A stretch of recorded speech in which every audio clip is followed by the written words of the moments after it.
security stick.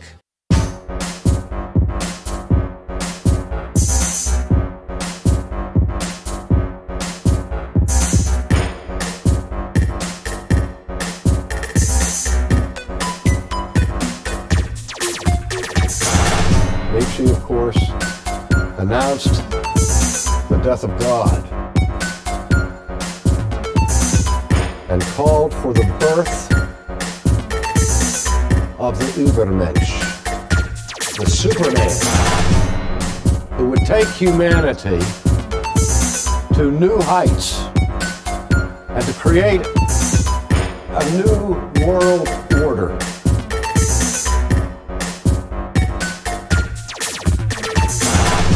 Armor of Truth, live. Faith is resistance.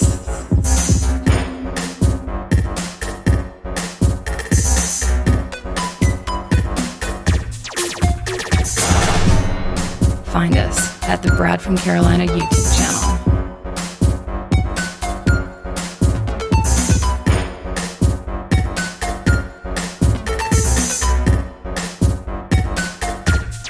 ArmorofTruth.net. Of course, that would be the Armor of Truth YouTube channel. Welcome, my friends, to Armor of Truth Live number 171, Population Control. Who's destroying the world's food supply? Why is someone destroying the world's food supply? Is that really what's happening? Today we've got it's going to be a tough show to do. There's a lot of information here, and I want to go ahead and warn you. Download this thing. Record this if you can. We pray when we go on here that somehow the Lord would supernaturally protect our message, that we wouldn't get removed and shut down here. But we want to tell you the truth about some things today, and it doesn't look good. So we'll get to that in just a minute, all right? So while folks file in for this live stream, those of you who are watching on replay, you'll enjoy this as well. We want to talk about our brother in Scotland. This is our brother. Here's Bartek. Our brother Bartek. He is from Poland, and this is one of our success stories that we wanted to share with you. He was looking for a church in Scotland. The Lord called him, and he became a follower of the Lord Jesus Christ and had no church. And so through our church finder service, now we don't claim that we can easily find you a church if you're not in the United States. This was God's providence here for sure. We were able to find Bartek a church right there that he can attend in Scotland, in his town. He just sent us some very nice messages, and I wanted to share his testimony with you. He said he's thankful for the church. He says he's been there, more than twice now. This was when he sent this message last week. He says he's already starting the membership process. He says just after he got there the first time, he felt like he was with family.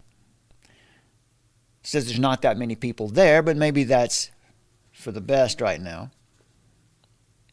And he said surprisingly few brothers and sisters from his homeland of Poland there. So once again he's in Scotland, and he just wanted to say thank you for that. And I asked him if it was okay if we shared some pictures of Bartek.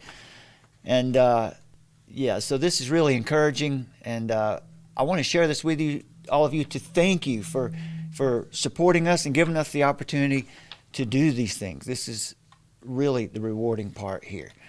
And here's Bartek in his church, small body of believers gathered to worship the Lord and study His Word together. We're in Luke chapter 23, verse 23. It looks like there. And here they had a visiting pastor from Alabama last week, Pastor Steve McAllister. And Bartek said he enjoyed his guest preaching.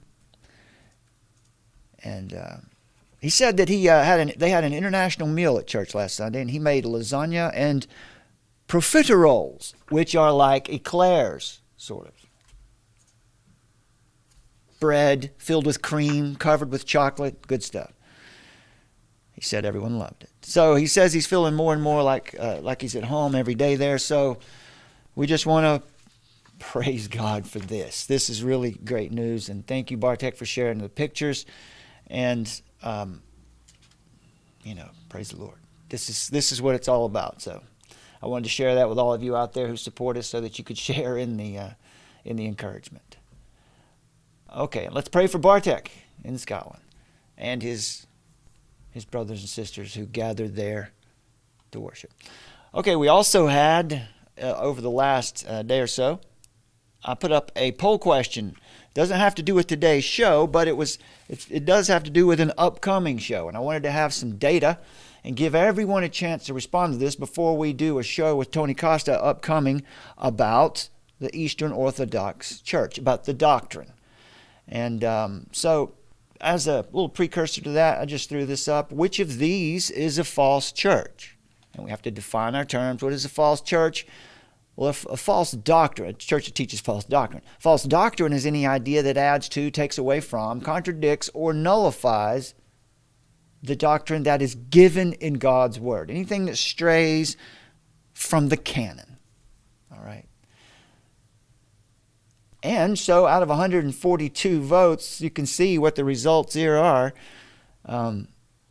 Everyone thinks that both the Roman Catholic Church and the Eastern Orthodox Church are false churches. Well, they false doctrine. Now, once again, we're going to go into this deeply and explain why that might be. Now, I'm not ready to give my position today whether I think the Eastern Church is a false church or not. I'm still in my process of studying for that show, and of course, we'll ask Dr. Costa to help us understand what is a false church. Of course, the Roman Catholic Church is a great example of a false church. And the reason I'm hesitant on the Eastern Church is because there are so many versions of it. We have to be, very careful about that. So many versions of the Eastern Church. So I want to be careful about that. But anyway, with 142 votes, look, I have pinned a link to this poll question at the top of the live chat. If you're watching this on replay, you can find this poll question if you navigate to the YouTube channel. Under the community tab, you'll find it there. And we had a few comments. There's Big Ned. Thank you, Big Ned, for being here, being the peaceful forage garden inhabitant. Of course, he's checked in as well. Jay Martin was looking into Eastern Orthodoxy at one point, said the claims didn't ring true to him. Holding to traditions of the church fathers, for example, and here's a point to make. One claim that the Eastern Church makes is they are the ancient church. They represent the ancient church. Well, when I look into the book of Acts, which is where we find the original Christian church as it was started, what we see expressed in the book of Acts doesn't look anything like what we see presented. The Eastern Church looks more medieval to me. It doesn't. Maybe ancient, but ancient doesn't mean true. Older isn't always better, is it? The Protestant Reformation was about a return, right? A lot of these men were involved with the Roman Catholic system and came out, and the push in the Protestant Reformation was a return to the church that is found in the book of Acts, and of course a return to not just justification by faith, but the sufficiency of Scripture. Crystal, giving her comments. Emma Peel. Emma Peel says here the images and Mary, Queen of Heaven, Mother of God, really confusing stuff. She says, when asked about Eastern Orthodox, the reply is always that the Bible has been corrupted. And the passage where Yeshua, while on the cross, tells John that Mary is his mother. Yeah, so we'll deal with all of this. So please stay tuned for our upcoming show on that. LCB just keeps it honest here, says, not going to lie, I don't know what Eastern Orthodoxy is. I know Roman Catholicism is a no-go. All right, LCB, make sure you keep an eye on this channel, because we haven't set the date for the show, but it's going to be within the next week and a half, somewhere around there. Maybe next week. Hopefully it'll be next week. I'll have time to get myself prepared. Because look, I want to be responding to a lot of the things that Jay Dyer has said. We'll be handling that too. Our brother out there, Josh Gilbert, has brought this topic up quite a few times recently in our private conversations, and it's got me thinking about this. I went and watched a lot of what Jay Dyer has to say about his faith. Jay Dyer started out as Protestant, Reformed, and then went into Roman Catholicism, and then to Orthodoxy, then back into Roman Catholicism, and back into Orthodoxy. So, very smart guy. I'll give him that. He's an intelligent guy, but we'll look at some of the claims there. We'll look at some of the claims he's made as to why he thinks that the Eastern Church is the right way to go. AAAA checks in. House on the Jutting Edge says Orthodoxy is a false church. He says if Orthodoxy is a false church, then it took Christianity 1,600 years to interpret itself into 30,000 Protestant sects of the true church. Well, I would respond to that by saying that 30,000 sects, denominations, there's no argument against whether or not the Bible is true. Right? The fact that there are so many Protestant denominations is really just a result of the Bible being made available everywhere. The Bible is now available all over the place. So it is open for interpretation by laymen, rookies, and leadership alike. So, of course, you might see different denominations pop up. It doesn't have anything to do with what the truth is, though. One false church is still one false church. Gazelle gives us an interesting one here. You are exactly why Calvinists are so despised. I don't know what that had to do with this poll question at all, but I would just ask a Gazelle, and I did in a reply here. Would you please just define for me what you mean by Calvinist? I don't know what you mean by the word. People carry a lot of baggage, or that word seems to carry a lot of baggage. You'll have to tell me, what's a Calvinist? What's a Methodist? What's a Baptist? Tell me what you mean by that. And I'm why Calvinists are despised? You mean little old me? I ask one question, and I've torn down 400 years of theology. So anyway. Bobby E. says all of Christianity is false. All of it. Says if you celebrate Easter or Christmas, you're practicing falsity. Falsity. With a little kiss and a heart. Anyway, if you practice Sunday, Lord's Day, as the Sabbath, you're practicing falsity. Got some chapters and verses for that? Give me a chapter and verse on celebrating Easter and Christmas. You might want to check on some of the videos on this channel for answers to this stuff. Recent ones. It says, if you're not walking in the will of the Father, doing the Father's law, walking in disobedience, you're practicing falsity. That doesn't make any sense. He says, if you're not walking in disobedience, I'm not sure.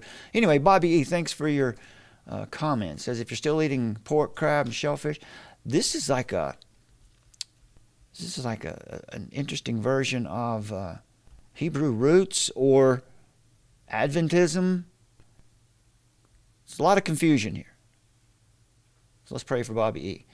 And those are the comments. So thank you, folks, for voting in the poll. Once again, go over there. It's linked in the top of the live chat if you want to give your 2 cents here on this. It looks like most people think that both of these are false church. We're going to be dealing with this directly coming up very soon. Now, I want to play a little introduction for you for our show today. Dealing with the world's food supply. Food shortages. Are they coming? Why are they coming? Has it just happened? Or is it something that's been sort of orchestrated? Check out this little intro. It'll be about 3.5 minutes long. President Biden, speaking to NATO leaders in Brussels Thursday, said because of sanctions on Russia, food shortages are coming. The price of these sanctions is not just imposed upon Russia.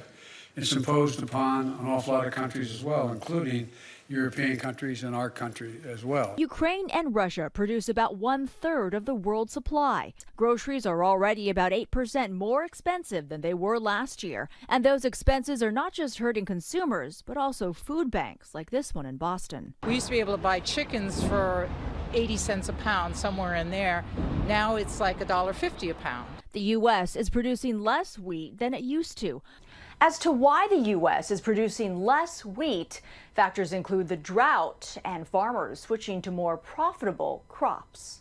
Up until 2.5 years ago, his farm was supplying Oakhurst Dairy thousands of gallons of milk every week. Then Stone was notified that high levels of PFAS were discovered in a well on his farm. Officials say the contamination comes from biosludge that was spread on more than half of the farm's fields. Local sewer districts paid Stone and other farmers to use the biosludge as a soil enhancer. And DEP assured us that the material was safe, so we were actually doing our civic duty by helping the town. No one was aware locally here in Maine of these particular materials and their long life and potential toxicity. And we have yet to get an apology. Have you heard about biosludge, the new fertilizer they're using on food farms?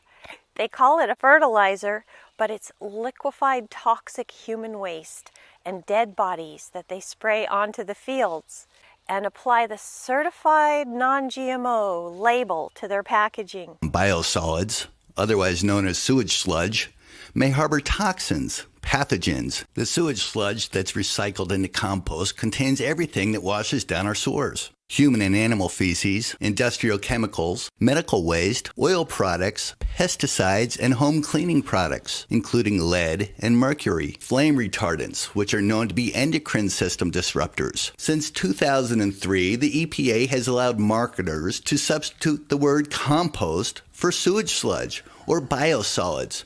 Okay, so the reason this is in there, we have this story today that as part of the sustainable development movement, we're looking for, ways to be sustainable, right? Sustainable farming. And well, this was one of the answers.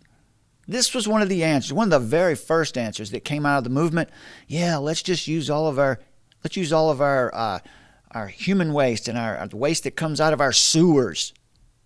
Right? That's theoretically, that makes sense, doesn't it? Yeah, this is the kind of policies, this is what we're seeing. Their actions are killing the food supply. They're not helping to feed anyone. On ingredient lists, 570,000 more chickens are going to be destroyed in Nebraska. It's the same faulty PCR test being used now to kill off people's chickens. And you can see from the USDA's own site that this is happening in Delaware, Michigan, Maine, New York, Indiana, South Carolina, and on and on. It's not just in the U.S. You can read here about the Netherlands, which has already disposed of 1.5 million chickens, ducks, and turkeys in a vain attempt. That's right, it doesn't work. But we'll keep killing chickens and doing more PCR tests anyway. We're already seeing climate refugees around the world. If you think migration has been a problem in Europe from the Syrian war, or even from what we see now, where do you see 100 million people for whom the entire food production capacity has collapsed? When our last episode was switched off in utter disgust by over 37 million anxious viewers, those two wrongs, Boris and Natasha, were proving they couldn't make a right. Think, darling, think. There must be something really rotten we can do today. I'm dinky. Then suddenly a thought struck him like a 20,000-volt charge. I see the need for action. I see the need for a great reset. So we will see a lot of anger. Oh, just like you, darling. Always trying to help others get a little more pain out of life. I have it, darling. This year, next year, vaccine policy is economic policy. We turn the fate of the world economy around. The longer it takes to speed up vaccine and rollout, the harder it will be to achieve these gains. Screw your freedom.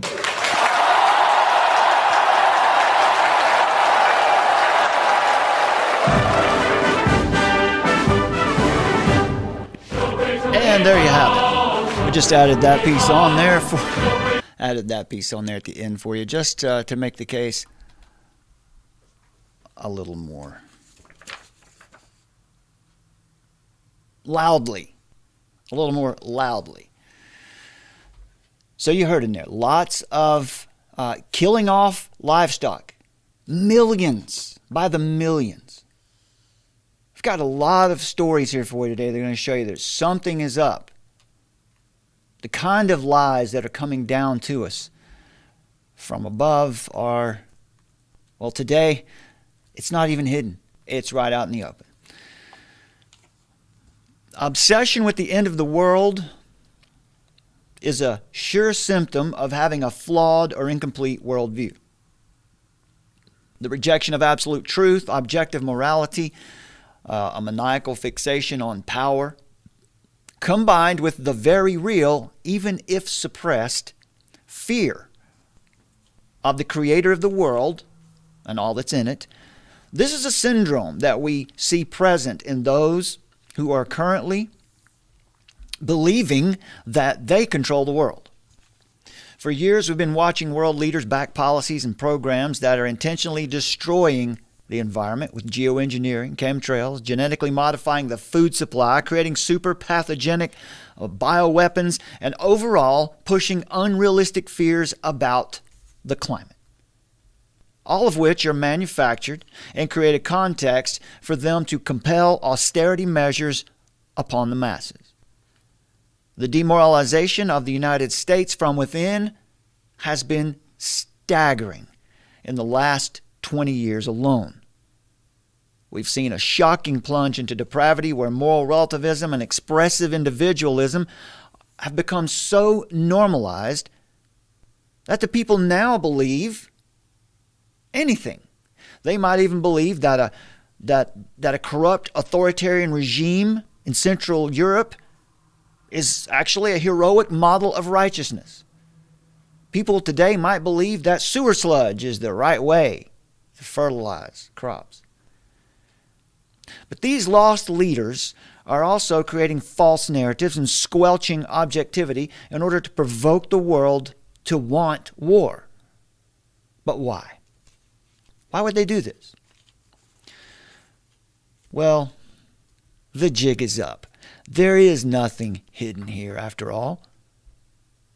This has been done to create a context or a justification for grabbing unprecedented power in order to institute a rapid global realignment of power. This hasn't appeared overnight. If some of you are new to this idea, well then welcome. We're glad you finally made it. But none can say that we haven't been sounding the alarm on this thing for years. For those of you who are new to this, or those who might not quite be able to see the mechanism at work forming this new world order, and the worldview that allows for it, here is the backstory for how we came to be in this, the most perilous position which the world has ever been. Let's begin in 1972, the Green Genesis. 1972 is the year the United Nations held its Conference on the Human Environment, UNCHE, in Stockholm, Sweden, also known as the Stockholm Conference, 1972. In a 2-week period, representatives from 113 nations and over 400 NGOs, non-governmental organizations, attended and produced the first action plan for what we now see as this common fear-based climate narrative. The plan had 109 specific recommendations, and within those was contained one of the first references to global climate change. Recommendation number 70 of the plan decreed that, first of all, every human has the right to enjoy a clean and healthy environment. And secondly, every human has the responsibility to preserve the environment for future generations. Now that second part of that, the latter, that's key. Responsibility to future generations. That has become the mantra for global governance and power grabs since 1972, without any true consensus that there exists a real existential threat to humanity other than power-hungry elites. The Stockholm Conference was the foundation for the United Nations Earth Summit held in June 1992. That was in Rio de Janeiro, Brazil. 100 representatives from 172 nations, 108 heads of state, 2,400 representatives from various NGOs provided recommendations for the path forward into a new green order. Earth Summit 1992 produced two key documents: Agenda 21, Sustainable Development, and the Rio Declaration on Environment and Development. Now, this is where we were first introduced to the term sustainable development, which is defined as increased or intensified economic activity that meets the cultural and physical needs of the present generation of persons without damage to future generations. Now, 10 years after Earth Summit, or 10 years later, Earth Summit 2002 produced the Johannesburg Declaration, which reinforced the Rio Declaration and reinforced the Agenda 21 documentation.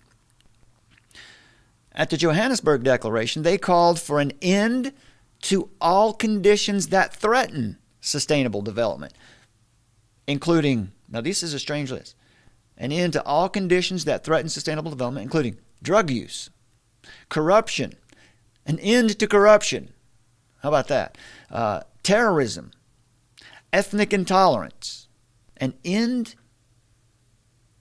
to intolerance. So they're calling for the end of evil. They're just going to end it, by decree. And of course, natural disasters. Now, this is obviously it's a conveniently wide-ranging spectrum of loosely defined behaviors. Why? Well, because it would make it easy to include anything or anyone that challenged their push for global dominance. Well, you don't agree with us? Well, that's intolerance. They might even call you a racist. Today, in fact, hate speech and misinformation are considered threats to the so-called sustainable development movement. Now, the Stockholm Conference also led to the Kyoto Protocol, which was a treaty committing the signatory countries. This is when they finally had countries to commit their people, their citizens to this. So the Kyoto Protocol was a treaty that committed the signatory countries to impose these arbitrarily prescribed limits upon unassuming citizens. Citizens who were never given and still aren't given an opportunity to vote on any of these measures, or nor were any of us ever briefed by our leaders on the long-term impact of these new policies that would eventually turn out to be far deadlier than any melting ice caps. That brings us to the Club of Rome. 1972 was also the year that the Club of Rome issued its report titled Limits to Growth. An international team of researchers at MIT examined 5 factors that determine and limit growth on this planet. Those were population increase, agricultural production, non-renewable resource depletion, industrial output, and pollution generation. The team used computer models to determine alternative patterns for mankind's future. Now, this is where we see scientism starting to rear its ugly head in this movement. The idea that somehow a computer model would show us the best way future. Somehow a computer model can dictate morality. They determined that those with the levers of control in the world can create a state of global equilibrium and can live indefinitely on Earth by carefully managing population, production, and by imposing limits on the freedoms of the masses. Right? They have the idea that they can live, they and their children, grandchildren, can live indefinitely on the earth. They have that power, they think. Now, the Club of Rome established, and we're going to talk more about their worldview in just a minute, and then at the end, in our third segment today, we're going to go a little bit deeper into the possible metaphysics of their worldview, which is strange because they're materialists. The Club of Rome, established in 1968 on the orders of the Committee of 300, is the chief think tank for the power structure of the global elites. Although its existence was denied for its first 25 years, the Club of Rome plays a vital role in all United States government planning, internal and external. In his book titled The Club of Rome, Dr. John Coleman wrote in a follow-up meeting to the Limits to Growth paper in 1982, Aurelio Pecchii, founder of the Club of Rome, made this statement. He says, "Men are like insects. They proliferate too much. It's about time to put on trial the concept of nation states. They are obstacles to our world order. Christianity makes proud men and creates nothing but dead culture." Now, Dr. Coleman said that his book was intended as a warning to the citizens of the United States, saying that mobs will be employed to bring about drastic changes in the way that we live in America. The Club of Rome's policy is fewer and fewer people consuming less and less and requiring less services by whatever means. It is a complete reversal of our society where more and more people demand better goods, services, and lifestyles, which is the essence of a productive society in a representative Republican form of government, anyway. What we face is a political and economic system that is designed to control the lives of men down to the last detail. Pecchii and the Club of Rome are the successors of the French and Bolshevik revolutions, the socialists, Illuminati, and the myriads of secret societies that are seeking to transform the United States into a slave state, which they euphemistically call a democracy. In fact, the United States was founded as, anyway, a constitutional republic, the first of its kind in the world. Now, as we've said here many times, be alert when they use terms like democracy. They have changed the very language we use to their advantage. Today, the term democracy is a dog whistle that carries the opposite meaning.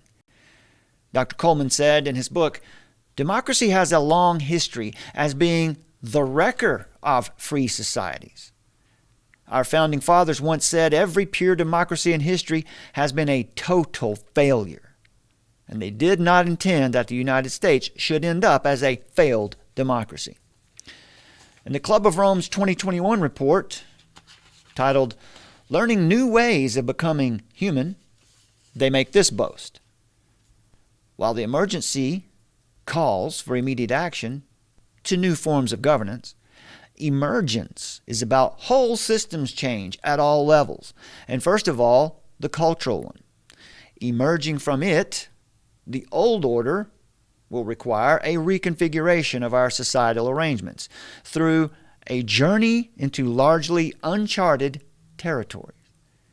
Our transformation, our dreams with life-inspired learning based as much on ancient wisdom as on modern science and mobilizing all human capacities, the future is unknown, and the Club of Rome claims that its exploration can be warm, provided we make it together. It goes on to say the Club of Rome is Dr. Coleman says, the Club of Rome is strongly anti-national, and favors the suppression of scientific development. The Club of Rome favors the suppression of scientific development in the United States. The December 5th, 1980 follow-up to the original Club of Rome meeting in Washington, D.C. endorsed and accepted the Club of Rome's Global 2000 report, which for all intents and purposes looks like a blueprint for global genocide. The Global 2000 report, this is what it looks like, from 1980, given to the Carter administration, was a report to the President of the United States on the severity of global warming and overpopulation. On page 2 of the report to the President, we read this: in the year 2000, we will address, now they're looking forward to the year 2000 here. That's why it's called the Global 2000. So what's going to be happening? In this, they make many predictions here that didn't come to pass. As you read the document, what you can see is it is more what we see all over the place today, a bit of fear-mongering to push policies in a certain direction. One group trying to get their policy pushed forward. In the report on page 2, it says, in the year 2000, we will witness a world that is less stable ecologically and a world that is more vulnerable to upheaval than the one we live in today. These projections will materialize only if we fail to take the vigorous, determined new initiatives necessary to change the course of present trends and present policies. Chairman of the Council on Environmental Quality, Gus Speth, said in his statement to Congress in this document, we must also move to protect our domestic agricultural base. If we continue to lose productive farmland at current rates, our position as a major food exporter and our ability to feed people of other nations will be jeopardized. Now, as you're going to see today in this report, the evidence indicates that there is a concerted effort to intentionally compromise the food supply by reducing agricultural output by various means. Now, it could be sheer ignorance. They could just be making one mistake after the other. Could be ineptitude. But we know that even though these people are spiritually dead, they're not stupid. As Dr. Coleman said, there is much evidence to tie catastrophic events that are taking place throughout the world to these groups per their own words and designs. The second conference also adopted the policy of euthanasia as the policy for getting rid of the growing population of elderly people. And as he was writing this, they didn't know anything about what happened in 2020 yet. It says, and the delegates enthusiastically adopted the Bertrand Russell term, useless eaters, as a code word to describe millions of people who, in the eyes of the Club of Rome, are surplus to requirements. Now, in the document, there's a statement made by Francois Mitterrand at the Club of Rome. No, this was at the Club of Rome meeting in the December of 1980. Statement by Mitterrand is not to be taken lightly. He said, industrial capitalist development is the enemy and opposite of freedom. These are the people who have shaped the policies of this global environmentalist movement we see happening today. They have the power. Industrialist capitalist development is the enemy and the opposite of freedom. Now, by that, Francois Mitterrand meant that industrial development has given people a better life through cooperation. Industrial development. And when people have a better life, they are inclined to have larger families. Therefore, industrial capitalist development is the enemy of freedom, simply because large areas of cooperation or industrial development are prone to consume more of the elites' natural resources. This was the twisted logic, and has been the twisted logic, behind the Club of Rome's policies. Once again, the Club of Rome is a think tank that has greatly influenced the current global leaders, the ones who are running these insane anti-human operations, all in the name of saving the world. Even George Orwell would be shocked to see just how correct he was. Now, in this book, 2052, Global Forecast for the Next 40 Years, book was released in 2012. It is described as a report to the Club of Rome commemorating the 40th anniversary of the Limits to Growth, which again was a report to the Club of Rome in 1972 that basically said those with power can and must engineer a society in which a desired number of humans can live indefinitely on Earth if limits are imposed on freedoms. What does this sound like to you? Does this stuff sound familiar? The report, Limits to Growth report, basically said that those with power can and must engineer a society in which a desired number of humans can live indefinitely on Earth if limits are imposed on the freedoms of the proletariat, and that a state of global equilibrium can be achieved when population and production are carefully managed. They promote their case through the media they own, through financial control of scientific research and reporting, and through tight control of the public narrative. The argument they are promoting publicly to the masses is that the world is going to collapse anyway. It's inevitable. That's what they're telling us, right? You've heard it. The world's going to end in 12 years. They've been saying that for 30 years. Therefore, you need us. And they say that they must get control of all sectors of society immediately. And here's the big point that we find in this book. One of the points you find in this book, this report to the Club of Rome, 2052. They say there is no time left for debate.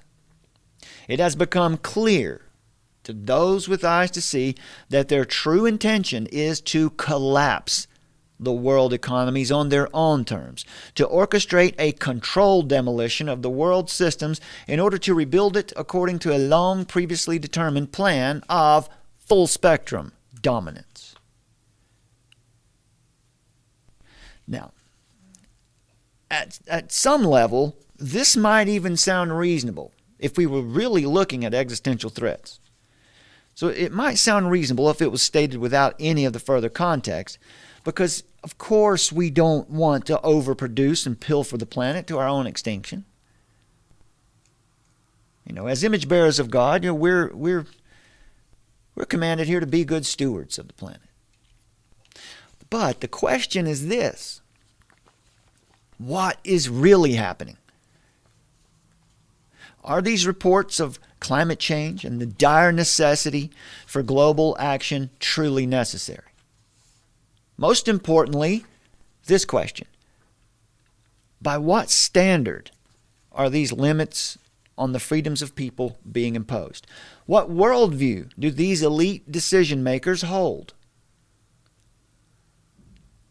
You can find out everything you need to know by understanding what their worldview is. What is their philosophy for living? Is there any good reason to assume or expect them to be operating in the best interest of all humanity? Or are they actually bringing to fruition a very specific, long-time plan to shift control of the planet into the hands of a few families or corporations and their bankers?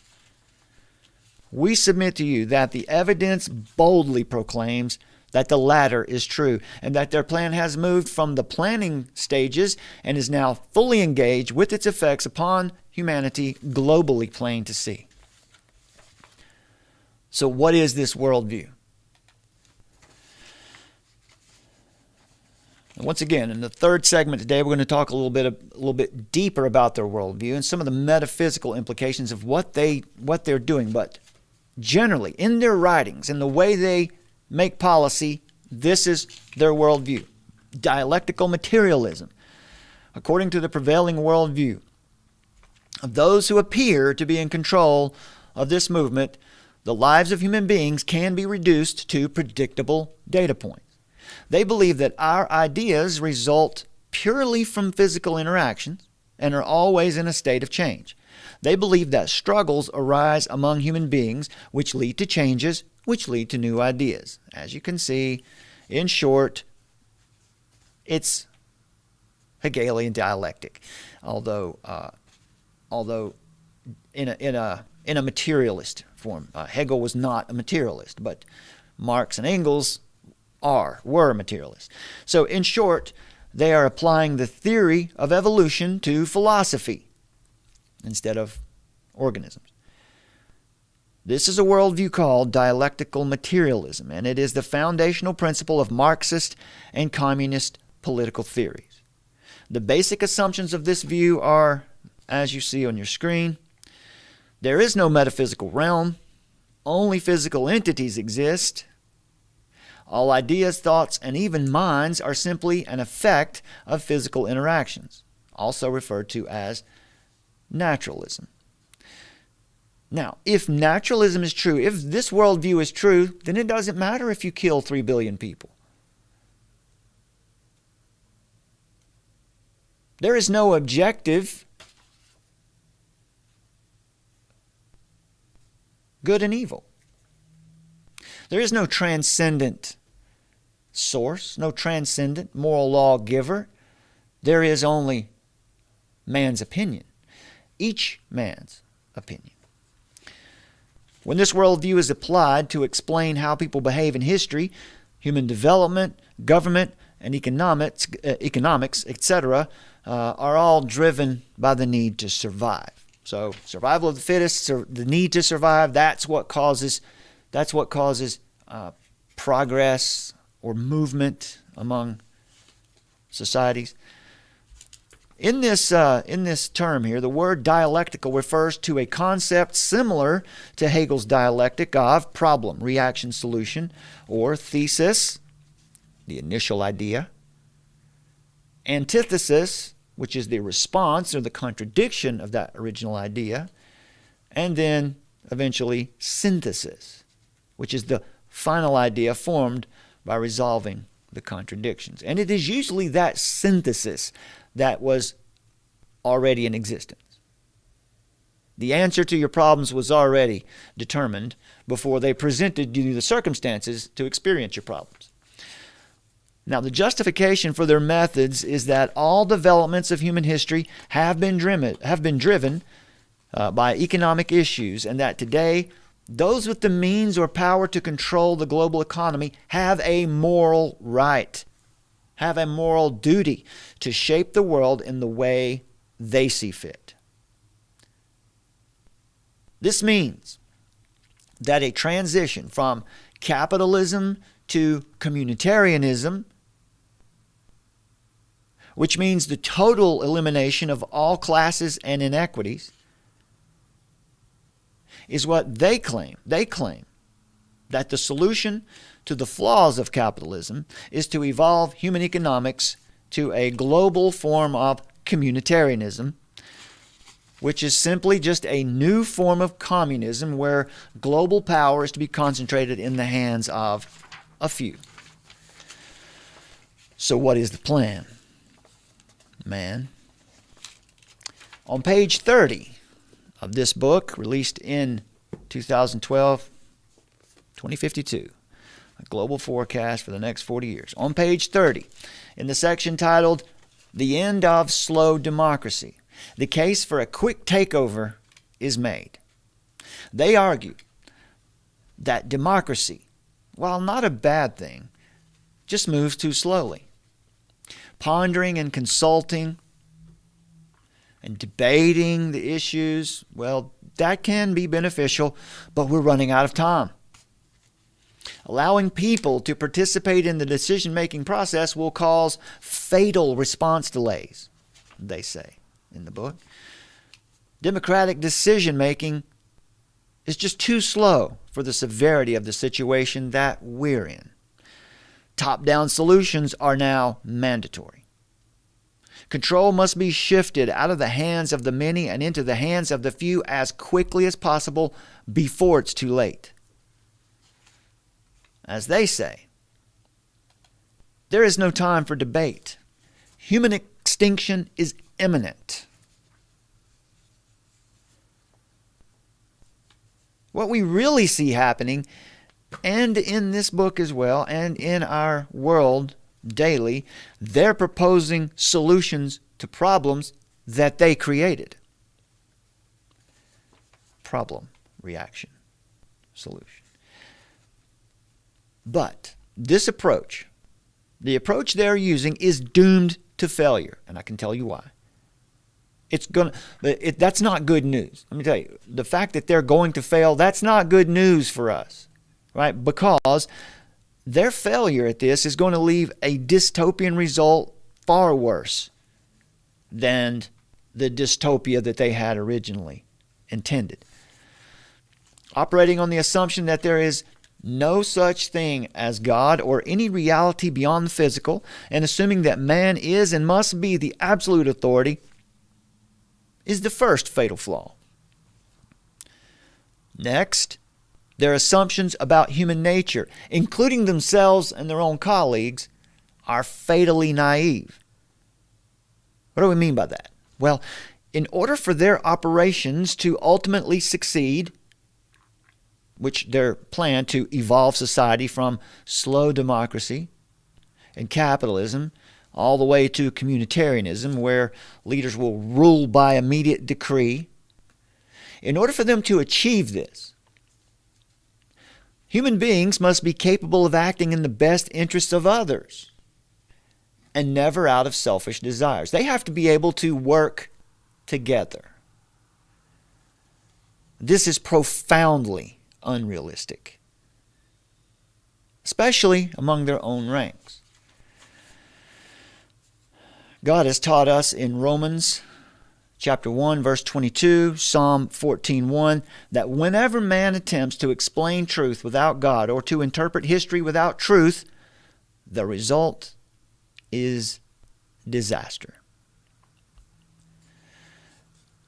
When we look at history through the correcting lens of the Christian worldview, we see clearly that this method of managing the world is insane. In fact, this is just the same method of management that led to horrific death tolls and mass suffering in the 20th century. The communist, atheistic regimes.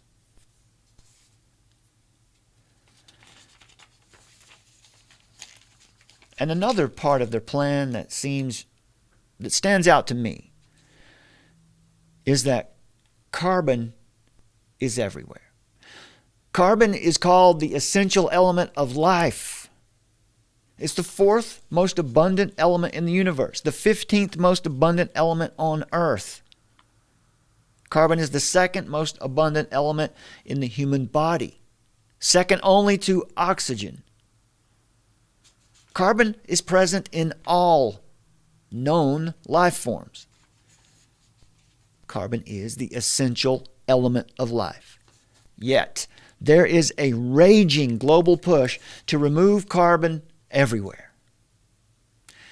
If you want an easy key to understanding what they really intend to remove from the planet, whenever you read their articles and read their documents, listen to them talk, press conferences, simply replace the word carbon with population.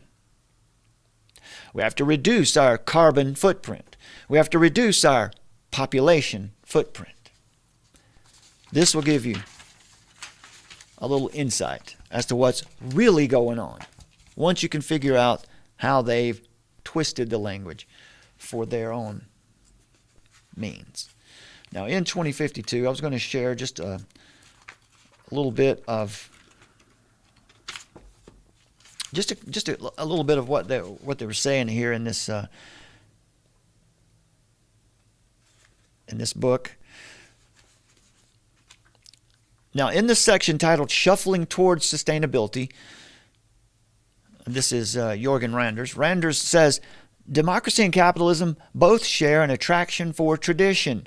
We know what needs to be done, but it will take time to implement. Right? We know it needs to be done, but if we follow the old traditional route of, letting the people play a role in voting and deciding, well, that's going to take too long. It says, in order for the world to move briskly, there is the need to break with traditional approaches and form new partnerships that are able to agree within reasonable time limits. It says, we will remain stuck too long in the ideal that individual rights have priority over the common good. Now that is essentially the mantra of the whole movement. That individual rights do not have priority over the common good, that the common good is more important than individual rights. Now, that is true if you're operating by a transcendent moral standard. Right? But if you leave it up to man, relativism, you leave it up to man to make his own, to think up his own morality, then this will end in disaster.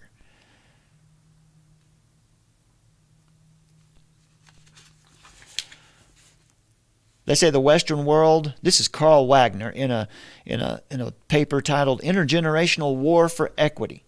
He says the Western world will see the most fundamental changes, and there will be one particular decade, the 2020s, that will carry the same monumental importance as the year 1848 did for citizens of many European countries, where we saw that was the year several centuries of struggle between the people and the ruling feudal class culminated in revolution.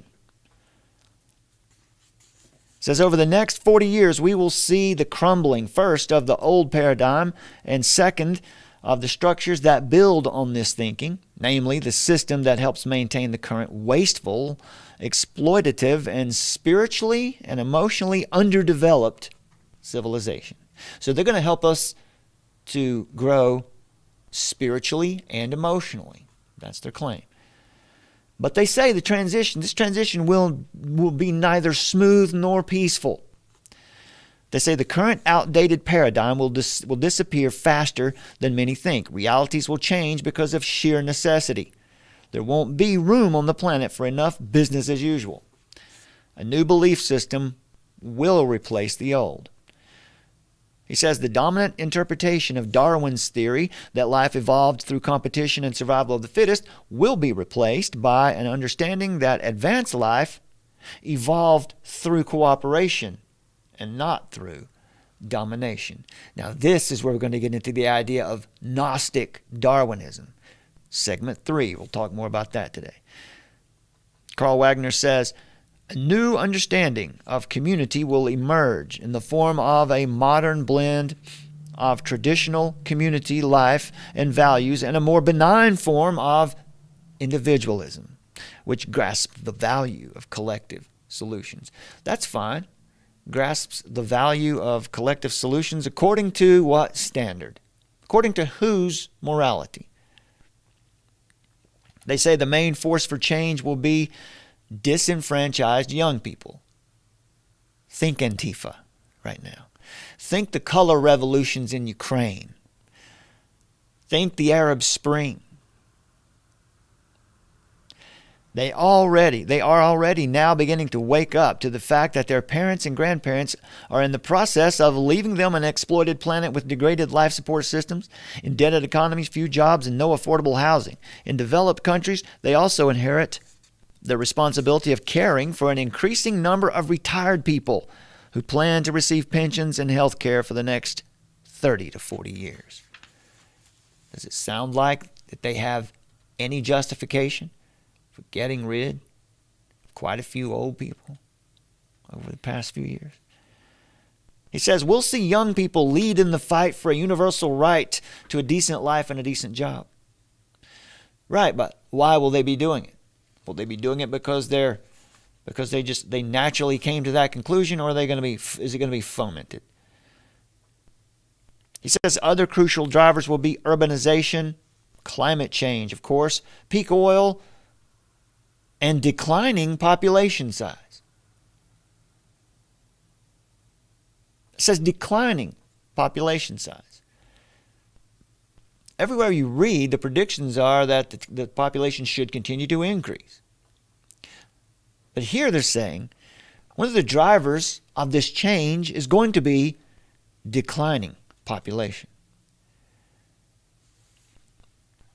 The next decades will see a global consciousness emerging, an additional mind sphere whose nature and true dimension is still unclear, but will become evident within the next 5 to 15 years. The world will move from cloud computing to cloud thinking, and possibly even cloud feeling. It will also set the agenda by constantly feeding back what everyone else thinks, and it certainly will influence the mood of the population. Absolutely. And we have seen that, haven't we? Social media can be used as a way to lather people up into a certain mood. It says, so that the conditions for the majority in the industrialized world, the West, the United States, will deteriorate for years. But they say this, it says, there need not be massive and violent riots in the cities by unemployed youth, but there will be. There need not be class warfare or terrorist units who bomb banks, nor cyber activists who publish hacked account details from tax havens, but there will be. Some people will lead the way by opting out from the old system and voluntarily joining a new one. It says the old system will not go away by itself.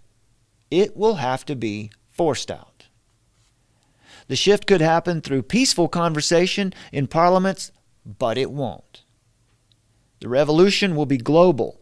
It will come first in Europe, then the United States. It will follow in Latin America. And then after another 20 years in the then dominant economies of China and the like. By the second half of the 21st century, the intergenerational war will be over. Humanity will find itself in a more equitable and sustainable world.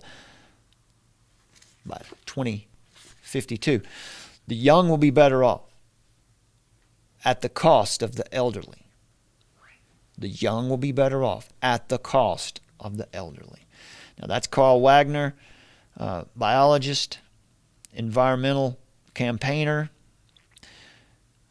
By training, has spent 30 years running environmental campaigns nationally and globally, mostly for the World Wildlife Fund. He currently works for the Club of Rome.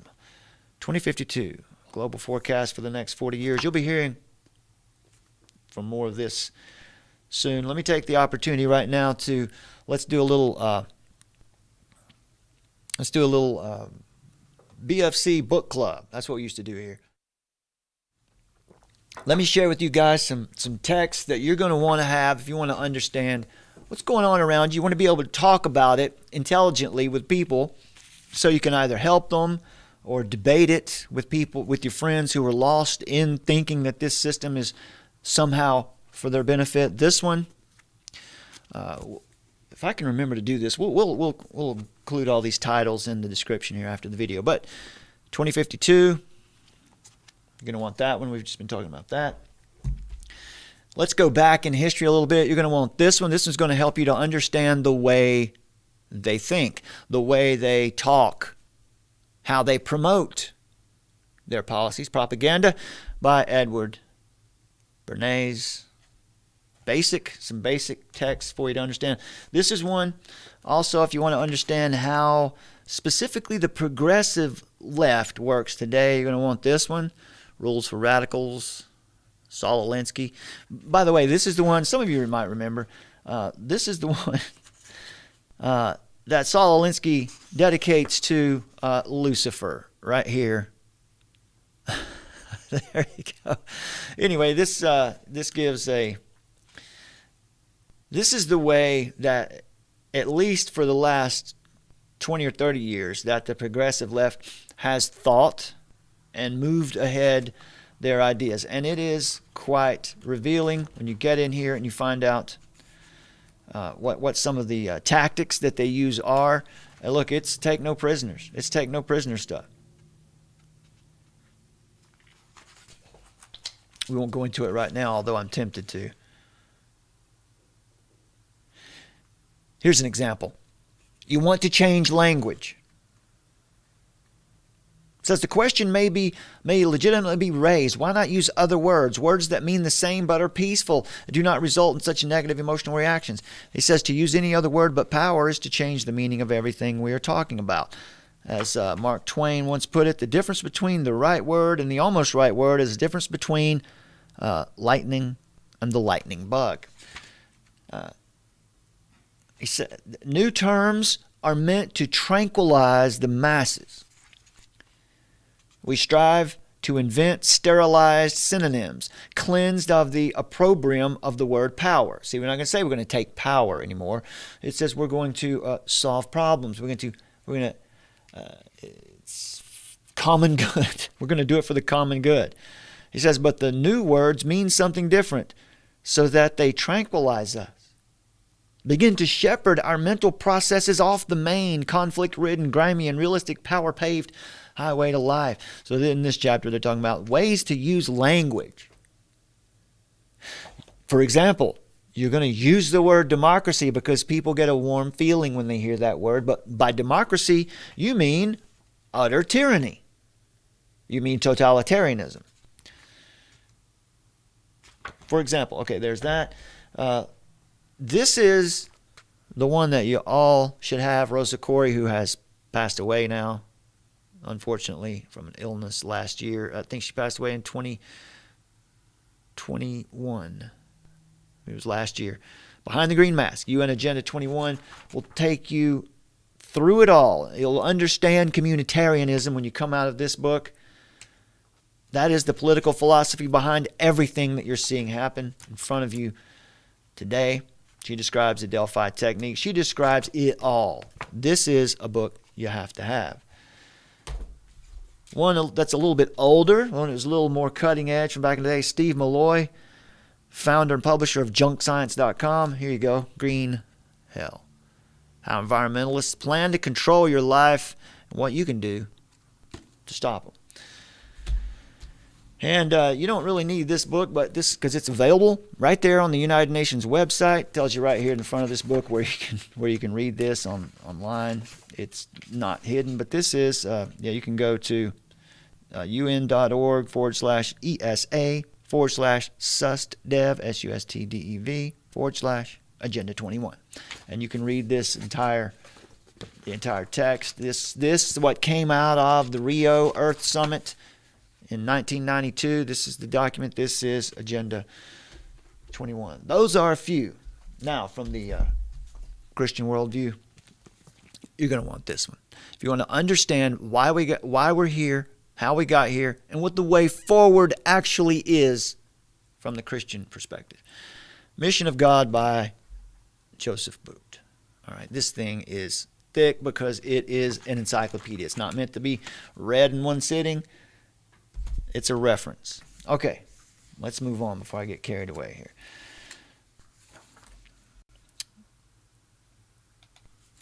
Yeah, of course, you can see that what we're looking at today really is some of the or most of the precepts that you read here on the Georgia Guidestones.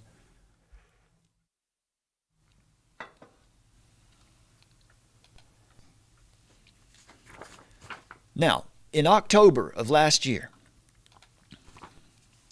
the headline was, United Nations warns of global famine, chaos, terrorism, and war if the COP26 climate summit fails. You guys remember from last November, the COP26 climate summit? Any failure, this was October, or this was late October, the summit was in November, so this headline was from October. Any failure by the COP26 summit in Glasgow to deliver an agreement on future transnational climate controls could plunge the world into chaos. Last October. Folks, do you remember Event 201 in October of 2019? Were they tabletop game planned for a global pandemic? Anyway, October of 2021 here. They're saying if it doesn't work out here in Glasgow, we're going to have to do something drastic. Well, it didn't work out. They go on to say here, the world could plunge into chaos, sparking migration crises, alongside food shortages, political disorder, and of course, for some reason, war could happen. If we don't come to our necessary agreements here at the COP26, war could happen. The UN's top climate official warned. Patricia Espinosa, Executive Secretary of the UN Framework Convention on Climate Change, that is the UNFCCC, made her bleak prediction ahead of the opening of the convention on November 1st. She also said, we're really talking about preserving the stability of our countries, preserving the institutions that we have built over so many years, and preserving the best goals that our countries have put together. She's talking about everything from 1972, the limits to growth, Stockholm meeting. So what happened? They met in the first week of November. They failed to achieve their goals. At least that's what they said. So what happened next? War in Europe's breadbasket happened next. The region that produces most of the basic foodstuffs for the European market is not planting this year. Ukraine is not planting, so they're not growing the wheat that they serve. 30% of the world's wheat comes out of Ukraine and Russia. Nothing's coming out of Ukraine this year. And, of course, sanctions on Russia, so you're not getting anything there either. What about that? We'll talk about that more in a minute. Ukraine and Russia are two of the top 5 grain exporters in the world. By some estimates, the global agricultural trade involved in those two nations, what they produce, is worth $1.8 trillion. The immediate food-related effects of the conflict are already being felt in Egypt, Turkey, Bangladesh, and Iran, who buy more than 60% of their wheat from Russia and Ukraine. So are you seeing now, by putting pressure on that part of the world, who else is getting pressure? Egypt, Turkey, Bangladesh, and Iran. Also, Lebanon, Tunisia, Yemen, Libya, and Pakistan. They also rely heavily on Ukraine and Russia for their wheat supply. So that was the headline in October of 2021. What about this year? Last week, March 18th, 2022, the headline is this. United Nations expert warns of global famine. The United Nations Special Rapporteur on the right to food, Michael Fakhri, said Russia's invasion of Ukraine may cause a global surge in malnutrition and famine. He issued the following statement. For the last 3 years, global rates of hunger and famine have been on the rise. With Russian invasion, we're now facing the risk of imminent famine and starvation in more places around the world. The military attacks against Ukraine must be stopped immediately before there are profound global long-term consequences to everyone's food security. And of course, if you followed our reporting on the war right now here today, you'll know as well that the U.S. and the allies, NATO, they want war. They wanted war from the start. They provoked it. So what is the result of provoking this war? Worldwide food crisis. Now, Joe Biden was in Brussels on March 24th for an emergency NATO meeting and was asked some questions. He started out, though, in his opening remarks. He said, "Today marks 1 month since Russia began its carnage in Ukraine.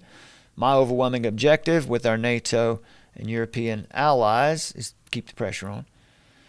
Says, my first objective was to support Ukraine with military and humanitarian assistance. Second was to impose the most significant economic sanctions ever in order to cripple Putin's economy and punish him for his actions. Yeah, it's all about Putin, right? It has to be. Third objective was to fortify the eastern flank of our NATO allies. He says, we accomplished all three of these. And today we're determined to sustain those efforts and to build on them. He says, we will welcome 100,000 Ukrainians to the United States with a focus on reuniting families. John Kerry talking about global migration. Remember the headline from 2001? Wow, if we don't get our needs met here at this meeting, we could see famine and global migration. Biden says, and we will invest $320 million to bolster democratic resilience and defend human rights in Ukraine and neighboring countries. We're also coordinating with the G7 and European Union on food security as well as energy security. The reporter from Bloomberg asks this question. Can you say whether the conversation today, turned to the subject of food shortages and what the U.S. will do to address wheat shortages, in particular, as a result of this war? President Biden said this. With regard to food shortage, yes, we did talk about food shortages, and it's going to be real. The price of these sanctions is not just imposed on Russia. The price of these sanctions, it's imposed on an awful lot of countries as well, including European countries and our country as well. And because both Russia and Ukraine have been the breadbasket of Europe in terms of wheat, for example, Biden goes on to say, so he's telling you there, food shortages, and it's going to be global. That's what they need. He goes on to say, but we had a long discussion in the G7, the United States, which is the third largest producer of wheat in the world, as well as Canada, which is also a major producer. We both talked about how we could increase and disseminate food more rapidly. In addition to that, we talked about urging all the European countries and everyone else to end trade restrictions or limitations on sending food abroad. And so we're in the process of working out with our European friends what it would take to help alleviate the concerns relative to food shortages. He says we also talked about a significant major U.S. investment, among others, in terms of providing for the need of humanitarian assistance, including food, as we move forward. There's that piece. And then another question up from the press pool. I forget where this was from. It says, sir, deterrence or sanctions didn't work. What makes you think Vladimir Putin will alter course based on the action you've taken today? The president said this. Let's get something straight. You remember, if you covered me from the beginning, I did not say, in fact, that the sanctions would deter him. Biden says sanctions never deter. You keep talking about that. Sanctions never deter. He says the maintenance of sanctions, the increasing, the continuing of the pain. He says, why I asked NATO for this meeting today is to be sure that after a month, we will sustain what we're doing. Not just next month, the following month, but for the remainder of this year. That's when we'll stop Putin, Biden said. So there you go. There's your sanctions, your food shortages, this problem must be kept, the pressure must be kept on all year. He said the single most important thing for us is to stay unified and for the world to continue to focus on what a brute this guy is. Right? You got to keep reminding everyone that we've all got a common enemy, right? That's how it works. And all the innocent people's lives that are being lost and ruined. He said that's the important thing.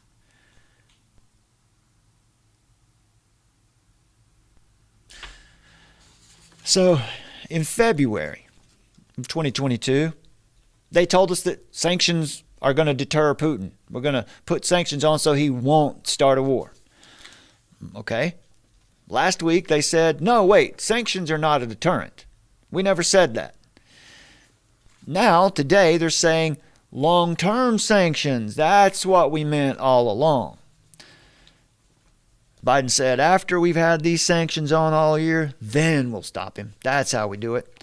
And oh, by the way, food shortages in the United States, well, they're real. Now, these sanctions that they're talking about, this is not an insignificant part of the story.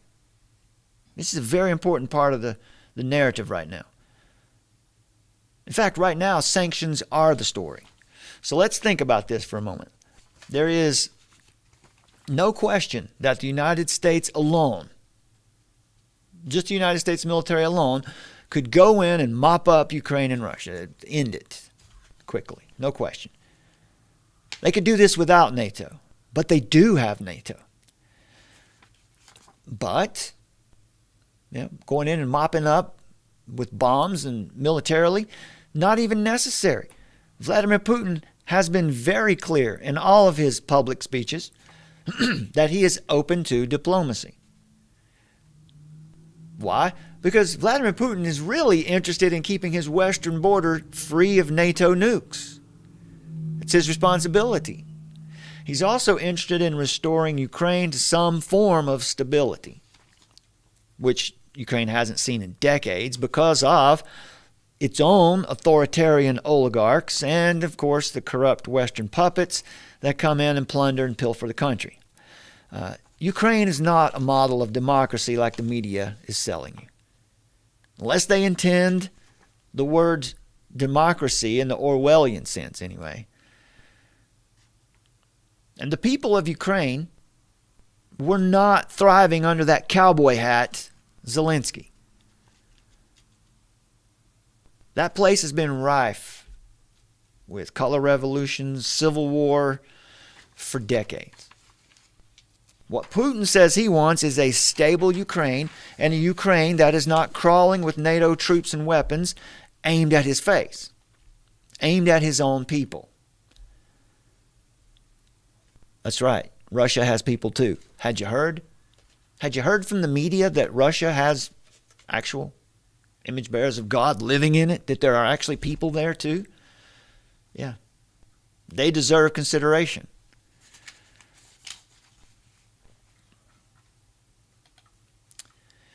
So there are two very clear ways to stop this humanitarian crisis, the humanitarian tragedies that are occurring right now in Europe.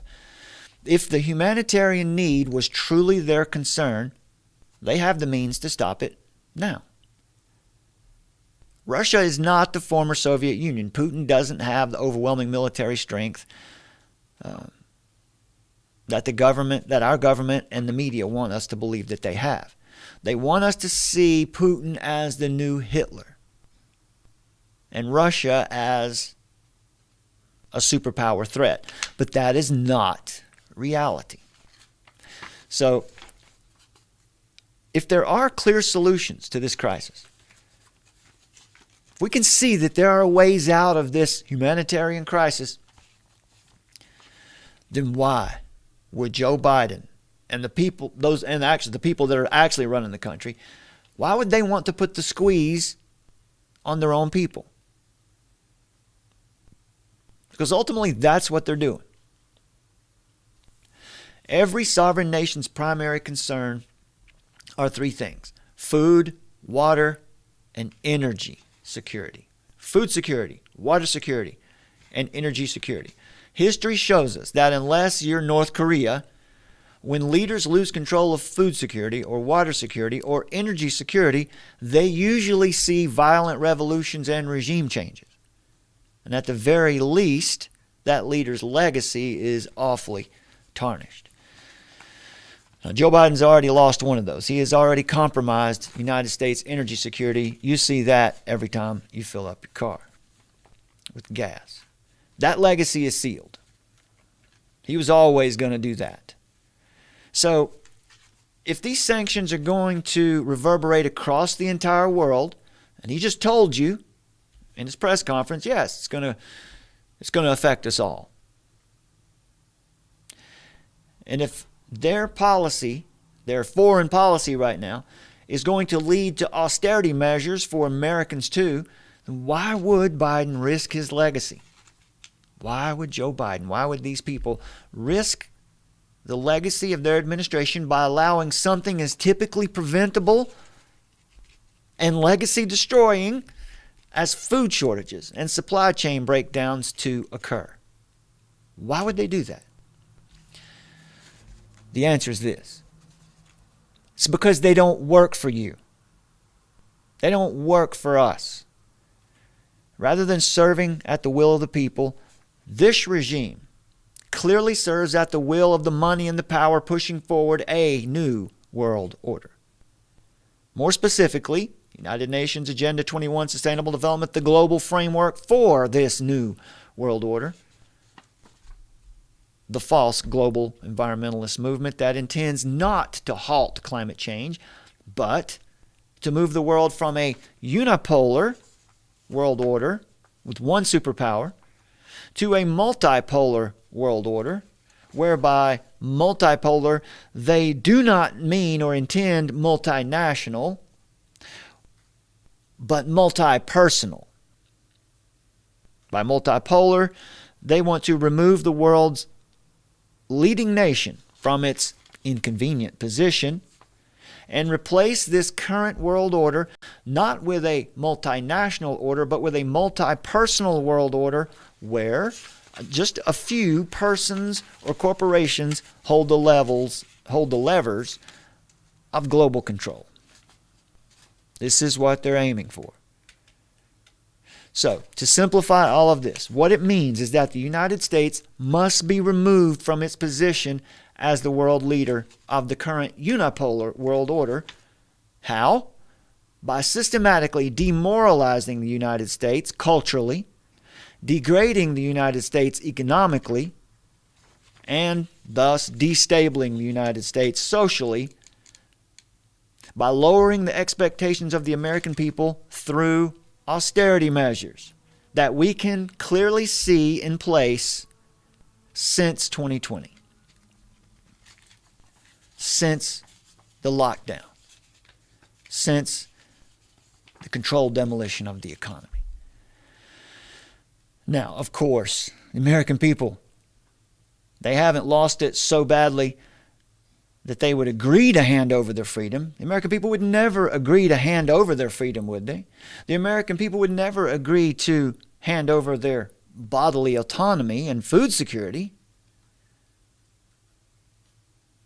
Well, these people in charge know that military takeovers and juntas proved messy and expensive in the 20th century, with the communist takeovers as an example. Therefore, they have created these circumstances which we see around us today. These circumstances are in place to compel Americans and affluent citizens in the West to go along with the plan, go along with the austerity measures to save the world. It's for the greater good. Do your part to be on the right side of history. After all, we're all on this together, right? I mean, you're selfish if you want liberty and the same access to food and goods that you deserve because you've earned it. You're selfish, and perhaps you're a hate-speeching racist if you don't support their agenda to recreate the world in their image. Because that's what they're doing. Currently, they're reshaping the world according to a pre-planned design that you didn't vote for. And you didn't ask for it. And you would have never agreed to it if you ever knew what it really was going to be. Therefore, they don't tell you the truth. They lie constantly.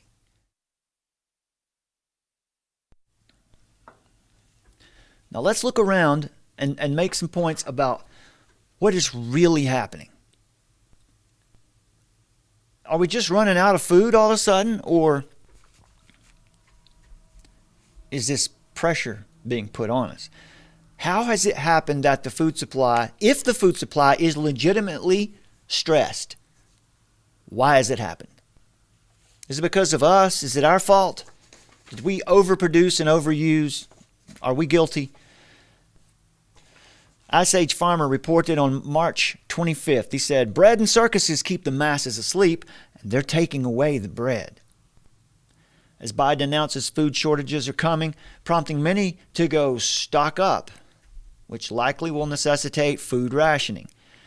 2 massive attacks are being perpetrated against our food supply. One, a bird flu epidemic, is supposedly sweeping Europe and the United States, again fueled by those PCR tests, is forcing mass depopulation of poultry and backyard flocks. Livestock all over the world is being purposefully, intentionally killed.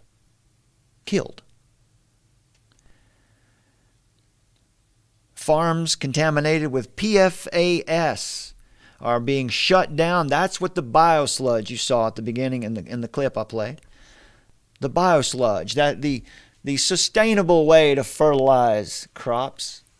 Biosludge, yeah, that's PFAS, cancer-causing agent. Shows up in the food, in the groundwater. So these farms that have been contaminated with PFAS are being shut down because it's finally revealed that the biosludge these farms have been forced to use or compelled to use was the equivalent of the idea of salting the earth to destroy food production. That idea being that you could get control of a nation if you could somehow make it so they can't grow crops. Then you'll have real control over them. The way you get control of people is through their belly. What about this? What about this mass destruction of the food supply? Let's take a look at what government agencies have been doing over the last year, couple years. They've been destroying livestock. This means cows, pigs, chickens, and fowl on a massive scale, as well as eradicating crops en masse. Why? They've been using the well-discredited method of PCR testing to find coronavirus in flocks and herds. And when they test and find it, they have to destroy it. We know how reliable that PCR test actually is, don't we? We've talked about that plenty here. We can't say much about it in here. Maybe I've said enough already to get this. I don't know. Let's just stop talking about PCR tests. So they're destroying food stocks intentionally. Some articles. PFAS, tainted sewage sludge or biosolids that have been used for fertilizer for years. Testing soil today is revealing that soil, drinking water, irrigation, water, crops, chickens, and blood were contaminated with high levels of these toxic chemicals. This is in Maine. Disaster from PFAS contaminated produce is causing farms to close and farmers to face loss of their livelihoods. So this is from, the story is from Maine. Statewide toxic chemical contamination has disrupted about 10 farms in Maine. Next, France. France culls millions of birds in a massive flu outbreak. Authorities in France struggle to contain the H5N1 virus outbreak that is spreading throughout Europe. You know what we have in the world today that we didn't used to have? Thanks to the CDC, we have virus hunters. You know what virus hunters find when they go hunting? That's right. They always find viruses. Are they dangerous? Are they actually dangerous? Are they actually causing problems? Well, we don't know. We don't get to see the outcome of that. We've just been trained that virus, bad. We have to eradicate, whatever. Folks, if I don't want to go too far with this idea just yet, but if they're killing livestock in massive quantities, and you already have a worldview where there is no objective idea of good and evil, at some point these people could very well justify taking out masses of people. And maybe they already have. I can't really prove that, but maybe that's already going on. France culls millions of birds because of a massive flu outbreak. 10 million ducks, chickens. 10 million. Are you hearing me? 10 million. Culled in France since November, one of the most widespread outbreaks of bird flu in years. The country's been hit by several epidemics. Really? Are they really epidemics? Or has this stuff just always been there? It just so happens that today we're testing for it. We're testing for things and we're finding things. Now, whether or not it's actually a threat, it can be debated, I guess. My point to you is there any good reason that we should trust and have faith in what these government agencies around the world are doing regarding, well, anything, regarding this green movement? Japan culls 143,000 chickens to contain bird flu, as more European countries see record cases. Japan's agricultural ministry confirmed a case of highly pathogenic avian influenza at a poultry farm in the northeast of the country, meaning that about 143,000 egg-laying chickens, so this is food production. Under the current situation in Japan, we do not believe that there is any possibility of avian influenza being transmitted to humans. Well, that's it's good to hear, isn't it? But that's really not even the point of this operation. You don't have to worry about transmitting viruses to humans. They're just not going to have any food. Bird flu cases have been reported in Poland, Britain, Germany, France, the Netherlands, and Italy in recent weeks. Poland is the European Union's largest poultry producer, and 650,000 birds were affected. All right, next on the list. Here you go. How are they deciding? How are they determining that these birds are infected? Well, detection and quantitation by a real-time, or the RT-PCR test. A test that got us into this whole thing to start with a couple years ago, which we won't go into too much depth on this platform.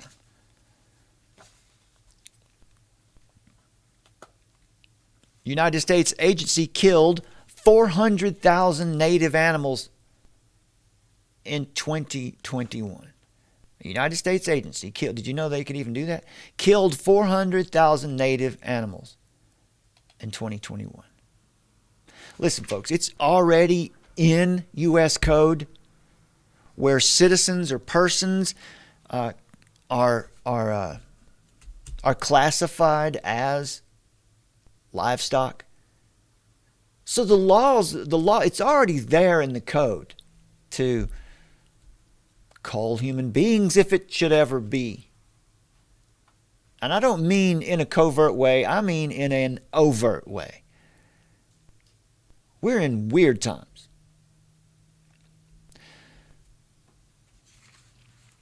A branch of the U.S. Department of Agriculture killed 1.75 million animals last year, with more than a fifth of them, 400,000, native to North America. According to agency numbers analyzed by the nonprofit Center for Biological Diversity.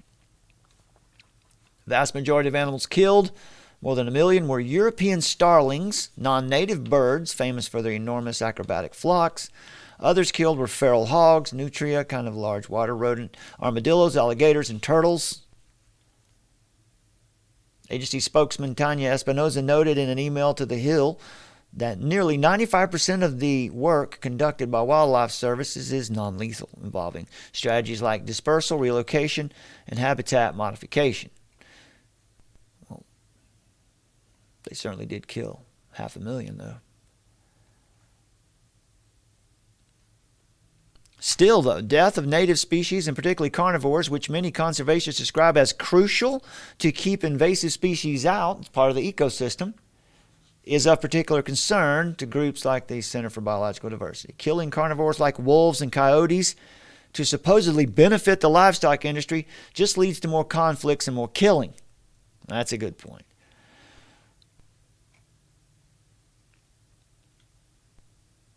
All right, so there's that story.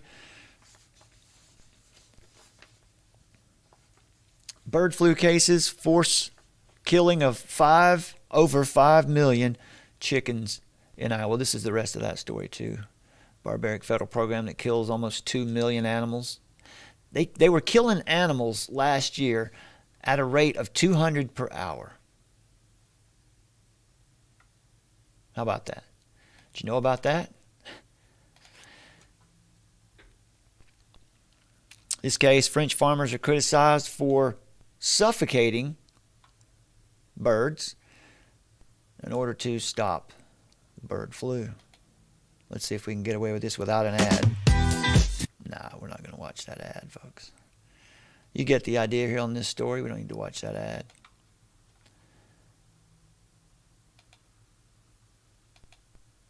Next, this out of Indonesia, Bali, Indonesia, 5,000 pigs died in Bali's Tabanan Regency due to an unknown swine disease.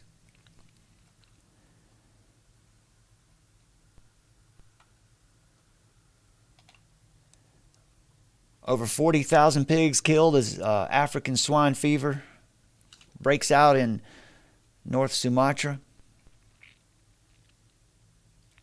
The strain of African swine fever spreading in Asia is undeniably nasty, killing virtually every pig it infects by a hemorrhagic illness reminiscent of Ebola in humans. It's not known to sicken people, however. As many as 42,000 pigs have been killed by ASF and hog cholera, with the majority, around 27,000 pigs, dying in 3 months from September until December last year, according to the latest data from the North Sumatra Food Security Livestock Agency.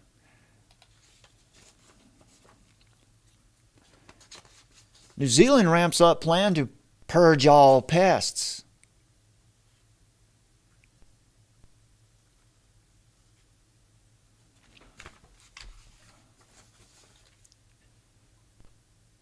So they want to get rid of the rabbits.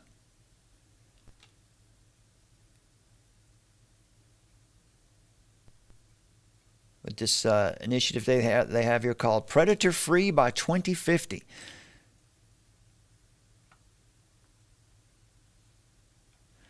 Just some stories for you to get an idea of what's going on around there in New Zealand, releasing a rabbit-killing virus. New Zealand is planning to release a rabbit virus across the country in an attempt to cull the ballooning wild population. No one hunts anymore.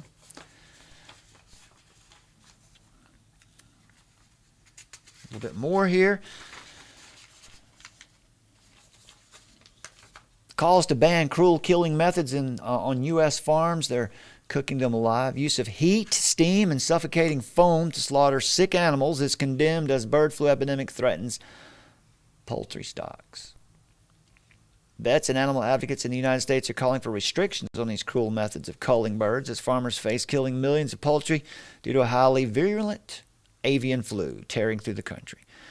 In 2020, millions of farm animals were killed across the U.S. after the pandemic shut down slaughterhouses and left animals stranded on farms. Now, bird flu, which has already led to the slaughter of millions of birds in Europe, is likely to result in another mass depopulation.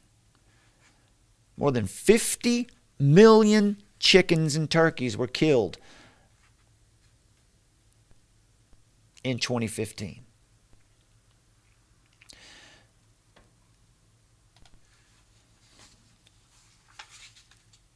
Here's a little piece too. A new anthrax-like disease is killing animals in Africa. Now, I'm not making the claim here that somebody's put this out into the environment, but do you think that's possible?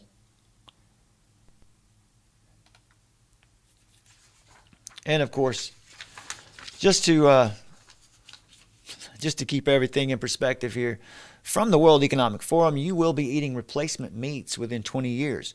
Here's why. We don't have to read the article, do we? We know why. This is because they're killing off all the livestock in the world today.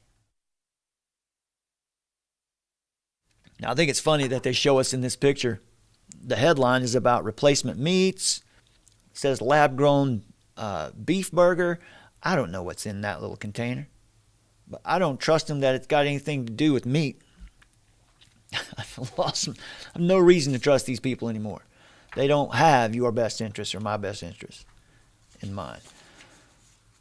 Let me take this opportunity, folks, to remind you to please, if you would, support the work that we're doing here. Go to armoroftruth.net and click on that donate tab. If you don't mind, we're going to need you to keep doing this, to stay here and keep doing this. We're going to need your help all the way.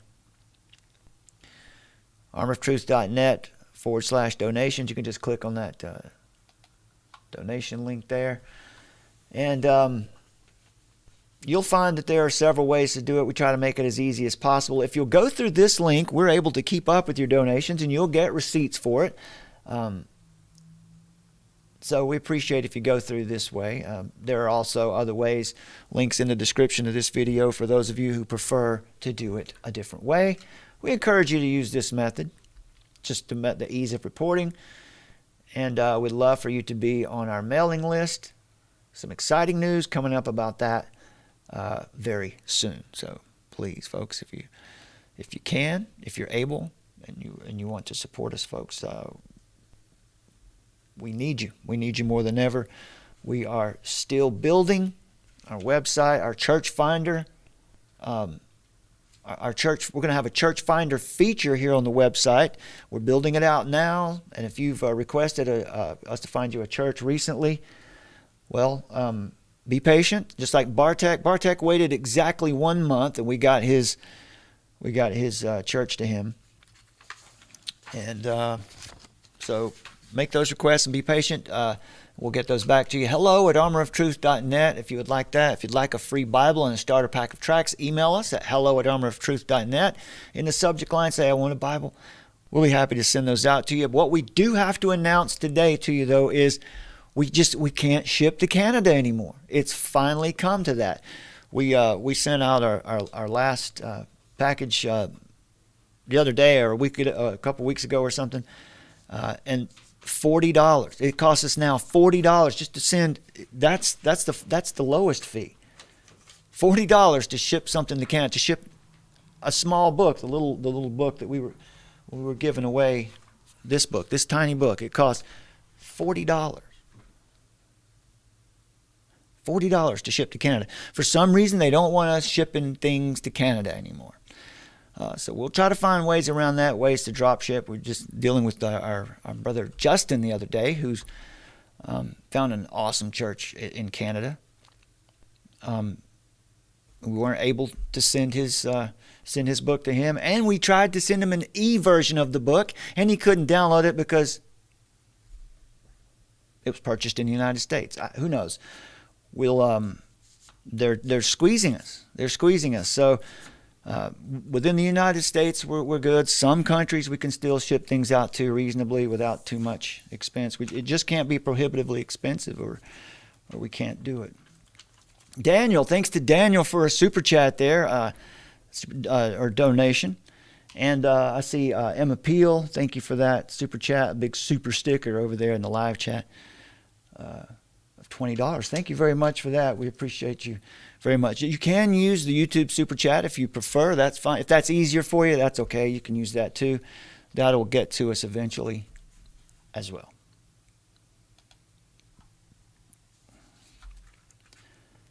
Make sure you say hello to my wife, co-laborer, my love, Summer, who's in the chat there. Say hello to her, and say a big thank you to her for me, for all the work she does here together with me.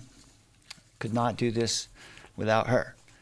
All right, so now we want to finish up today talking about this worldview of these people who, if we can understand where they're coming from, what is their mindset? Are they religious? Do they believe in God? If they do, then what? If they don't, then what can we What can we expect from them? If we know their worldview, then we can tell where they're headed, right? Because one of the important things that I said to you here just a few minutes ago is that God has taught us in Romans chapter 1, Psalm 14, that when man attempts to explain truth without God, or attempts to interpret history or to manage societies without truth, that result is always going to be disaster.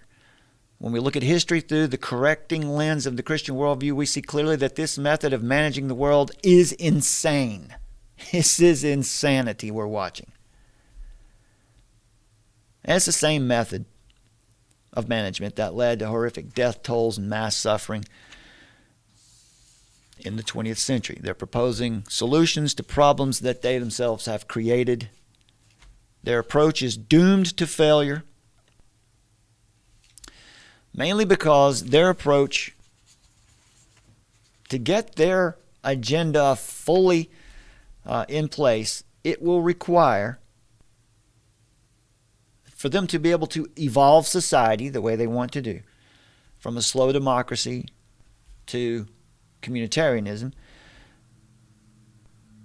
to get the world where they can rule by decree without taking it by force, because they know they can't do that anymore. So in order to get their agenda in place, they have to cooperate with one another. What they're relying on is that human beings are capable of acting in the best interest of others and never out of selfish desires. Even if the whole agenda is out of a selfish desire, it's going to require other people who might not agree with that one selfish desire to be working on that person's behalf. It's going to require them to be selfless. These people are not selfless. Their agenda is doomed to fail. But as I said earlier, that's not good news. The dystopia that will come about from their failure is going to be worse than the dystopia they had intended. That's in my opinion. So now we're going to talk about their worldview a little bit, Darwinism and the rise of Gnosticism. Dr. Wolfgang Smith, in his book, Teilhardism, Pierre Teilhard de Chardin, in his book, Teilhardism and the New Religion, wrote, as a scientific theory, Darwinism would have been jettisoned, set aside, thrown away long ago. The point, however, is that the doctrine of evolution has swept the world, not on the strength of its scientific merits, but precisely in its capacity as a Gnostic myth. Now, what I'm reading here from is from an article titled Immanentizing the Eschaton, the Gnostic Myth of Darwinism and Socio-Political Utopianism, written by Philip D. Collins. It's out there in a lot of places. This is an older article, but is hitting all the points today. Darwinism affirms, in effect, that living beings created themselves, which is in essence a metaphysical claim. Thus, in the final analysis, evolutionism is in truth a metaphysical doctrine decked out in scientific garb. In other words, it is a scientific myth. And the myth is Gnostic because it implicitly denies the transcendent origin of being.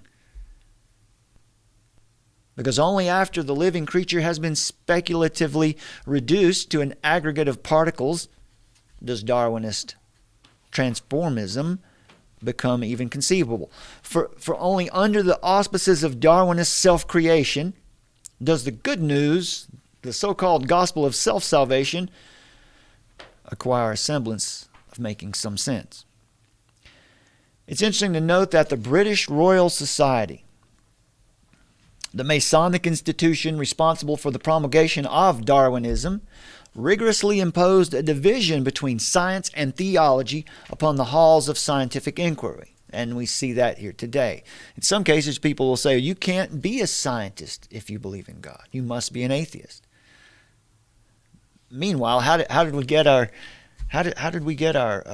scientific method? How did we get science is just full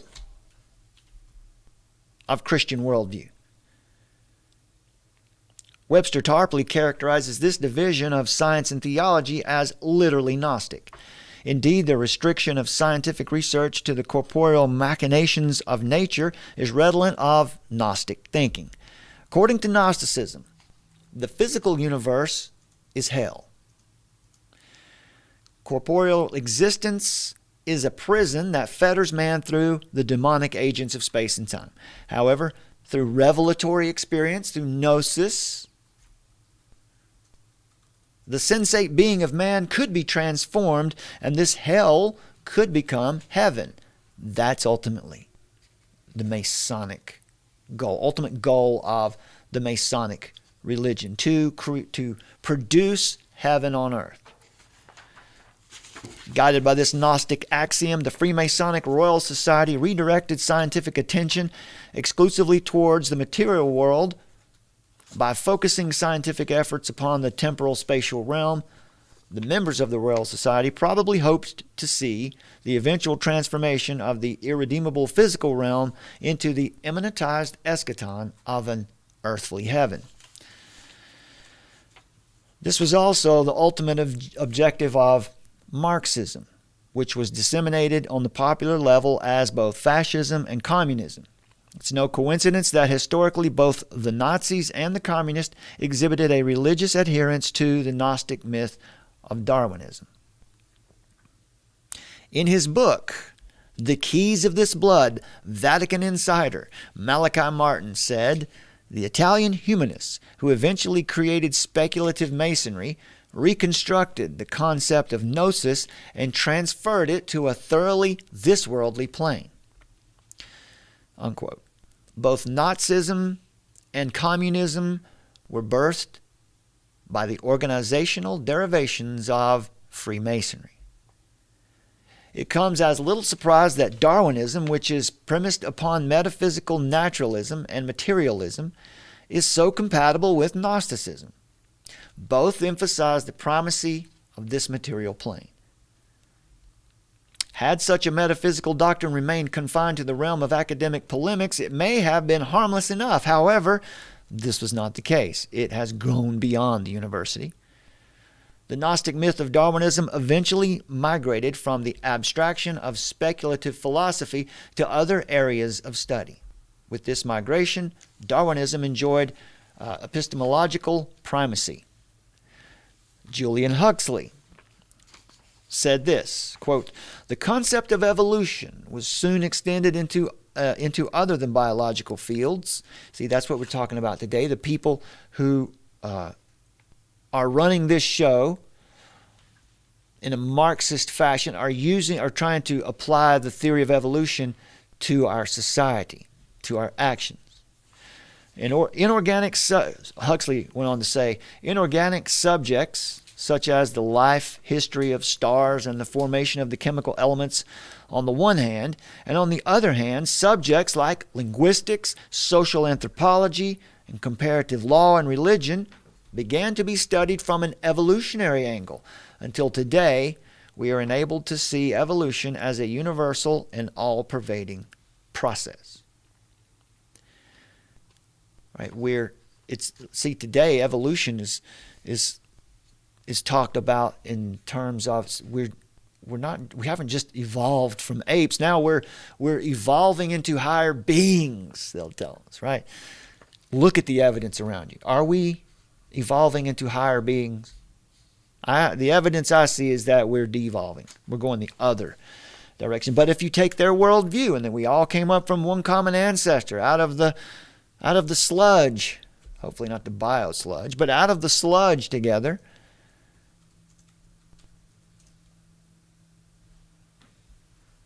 then it would seem like we are somehow getting better. But according to the Christian worldview, a biblical worldview, we were created in the image of God.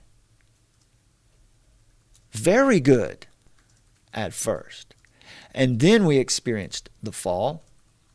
And from that point on, the noetic effects of sin affect us all to the point where we're not progressing. We're not evolving. We're devolving. And that is why we need a Savior. That is why we need the Savior. Inevitably, the Gnostic myth of Darwinism subsumed social and political theory. The result was the socio-political utopianism that underpinned all of the 20th century scientific dictatorships. Nazi Germany stands as a prime example of a Gnostic scientific dictatorship edified by Darwinism. In fact, Darwinian Sir Arthur Keith candidly admitted, quote, "The German Führer, as I have consistently maintained, is an evolutionist. He has consciously sought to make the practice of Germany conform to the theory of evolution," unquote. Darwinism's natural correlative Gnosticism was also present.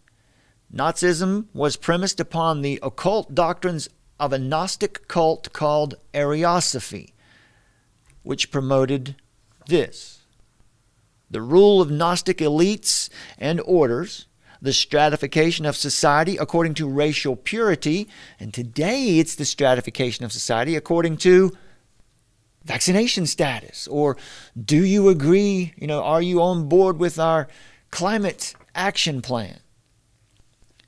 Anyway, the Gnostic elites and orders, the stratification of society according to racial purity and occult initiation. We have initiations today still. Jab initiation is one of them. The ruthless subjugation and ultimate destruction of non-German inferiors, and the foundation of a pan-German world empire. Such fantasies were actualized with terrifying consequences in the Third Reich. Auschwitz, Sobibor, and Treblinka are the hellish museums of Nazi apocalyptic, the roots of which lay in the millennial visions of Ariosophy.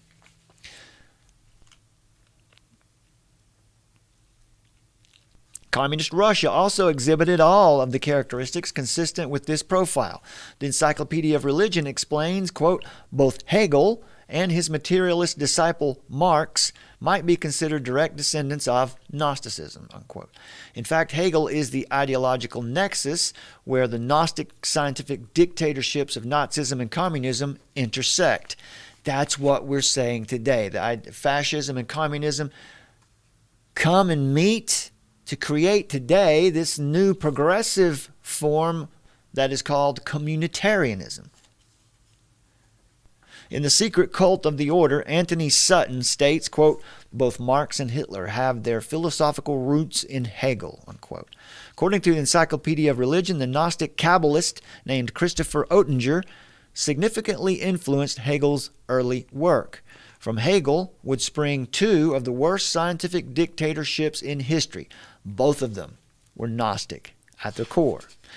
In this century, with the presentation of traditional religious positions in secular form, there has emerged a secular Gnosticism beside the other great secular religions. There is a new world religion, isn't it? We can see it. It's all around us today. The mystical union of fascism, the apocalypse of Marxist dialectic, the earthly city of social democracy. The secular Gnosticism is almost never recognized for what it is, and it can exist alongside other convictions almost unnoticed. As history has graphically demonstrated, the various religious crusades to immanentize the eschaton or produce heaven on earth are very serious. The truth is tangibly evidenced by the atrocities committed by the socio-political utopians of secular Gnosticism.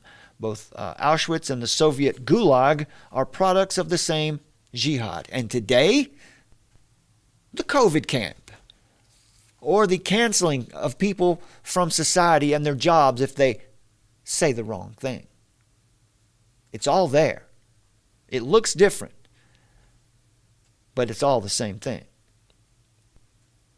Both Auschwitz and the Soviet Gulag are products of the same jihad. That jihad is alive today.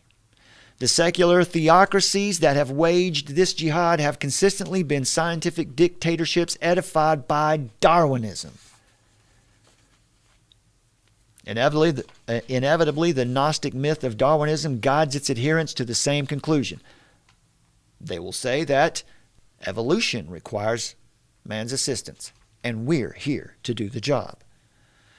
Through societal intervention, Sociopolitical utopians believe that humanity can facilitate its own evolutionary development and eventually produce heaven on earth. Freemason and Darwinian apologist Thomas Henry Huxley, that's 2 Huxleys so far, said this, quote, social progress means a checking of the cosmic process at every step and the substitution for it of another, which may be called the ethical process, the end of which is not the survival of those who happen to be the fittest in respect of the whole of the conditions which exist, but of those who are ethically the best. Survival of those who are deemed to be ethically the best. How do you have a value judgment with no transcendent source for what is good and evil? You have to create it. You have to make it up. And today, whoever is ethically the best is a function of who the World Economic Forum decides is ethically the best. In actuality, Huxley was reiterating a central mandate of Masonic doctrine, which is the alchemical transformation of man into a god. This is apotheosis. Masonic scholar W.L. Wilmhurst provides a summation of this core precept. Quote, this, the evolution of man into Superman or the Übermensch, was always the purpose of the ancient mysteries. And the real purpose of modern Masonry is not the social and charitable purposes to which so much attention is paid, but the expediting of the spiritual evolution of those who aspire to perfect their own nature and transform it into a more godlike quality. And this is a definite science, a royal art, which it is possible for each of us to put into practice, whilst to join the craft for any other purpose than to study and pursue this science is to misunderstand its whole meaning. Unquote. Freemasonry rejects the belief that man's creation by a supernatural God, that man is created by a supernatural God. This contention is clearly articulated in the Constitution of the Great Council of Turkey, which was organized by 33rd degree Masons. It says this, quote, in a very early age and according to an inorganic process, organic life came to be. Right off the bat in the first sentence, you've already found yourself in a ridiculous conundrum. According to inorganic processes, organic life came to be. Right? In other words, from non-life came life. That's ridiculous. But that's the doctrine. It continues here, quote, in order to produce cellular organisms, cells came together. They just came together in groups. Later, intelligence sprang forth and human beings were born. Intelligence sprang forth. How? Well, we don't really know, but it did. And the question is, but from where? Now they're going to answer. We keep asking ourselves this question. Where did the intelligence come from? Was it from God's breathing over formless mud? We reject the explanation of an abnormal kind of creation, a kind of creation that excludes man. Since life and its genealogy exist, we must follow the phylogenetic line and feel, understand, and acknowledge that a wheel exists that explains this great deed. That is the act of leap. The act of leaping over reason is what they're actually doing. It says, we must believe, right? Everyone's got to believe. Everyone has a theology. You need your theology to be true. You need it to be accurate. Their theology is obviously false. It is severely flawed. It says, quote, we must believe that there was a phase of development in which there was a great rush of activity that caused life to pass at a particular moment from that phase to another. It just happened. All of that fancy language, it just happened. Intelligence just happened. Unquote. What kind of creative role does man attain according to Masonic doctrine? 33rd degree Freemason Manly P. Hall may have provided the answer when he wrote, quote, man is a god in the making. He's got that in common with Kenneth Copeland, doesn't he? And as in the mystic myths of Egypt, On the potter's wheel, he is being molded. When his light shines out to lift and preserve all things, he receives the triple crown of godhood and joins that throng of master masons who in their robe of blue and gold, are seeking to dispel the darkness of night with the triple light of the Masonic Lodge, unquote. So herein is the Darwinian metaphysical claim of self-creation, which provides the foundation for Gnosticism's doctrine of self-salvation. Evidently, the creative role reserved for humanity is the role of Creator himself. This is the worldview of those in power. 33rd degree Mason J.D. Buck condenses this contention into one simple statement. Quote, the only personal God Freemasonry accepts is humanity in toto.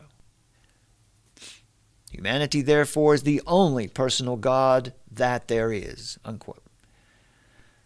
This was one of Illuminati founder Adam Weishaupt's inner Areopagites, man-made, perfect, as a God without God.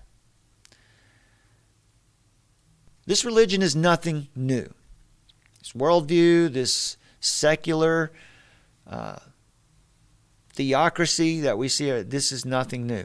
Throughout the years, it has reappeared under numerous names. W. Warren Wager enumerates this religion's numerous manifestations. Quote, 19th and early 20th century thought teems with time-bound emergent deities. Scores of thinkers preach some sort of faith in what is potential in time in place of the traditional Christian and mystical faith in a power outside of time. Hegel's Weltgeist and Comte's Humanité, Spencer's organismic humanity, inevitably improving itself by the laws of evolution. Nietzsche's doctrine of superhumanity, the concept of a finite God given currency by J.S. Mill, Hastings Rashdall and William James, the vitalism of Bergson and Shaw, the emergent evolutionism of Samuel Alexander and Lloyd Morgan, the theories of divine immanence in the liberal movement and Protestant theology, and Dunois' telefinalism are all exhibits in evidence of the influence chiefly of evolutionary thinking, both before and after Darwin, in Western intellectual history. The faith of progress itself, especially the idea of progress as built into the evolutionary scheme of things, is in every way the psychological equivalent of a religion. Unquote. A core doctrinal precept of the religion is the alchemical mandate for the conscious engineering of humanity's apotheosis, or humanity's progress into godhood. Thomas Henry Huxley's protege, Freemason, and Fabian socialist H.G. Wells presented an allegorized depiction of the alchemical mission to achieve apotheosis in The Island of Dr. Moreau. Astute readers will recognize the character of Dr. Moreau as an instrument of the Masonic craft. Like the practitioners of the royal art, Dr. Moreau consciously emulates the evolutionary laboratory of the world. Years later, Darwinian fundamentalist and high priest of scientism Carl Sagan would recapitulate this alchemical mandate for the emulation of nature's evolutionary laboratory. In his 1980 book, Cosmos, Sagan asserted that through the blind forces of evolution, man had come to inhabit the position from which he could now consciously control and direct the evolutionary process. The scientific dictatorships of communism and fascism represented two such efforts to consciously engineer humanity's evolution and immanentize the eschaton, or to produce heaven on earth. Utopia. Yet these two Gnostic experiments in socio-political utopianism are but microcosms of a larger religious vision. It is the religious vision of the supranational elite. Fanatical in their blind faith in the Gnostic myth of Darwinism, this supranational elite still pursues the same objectives today. Clearly, the movement is more than just the average cult.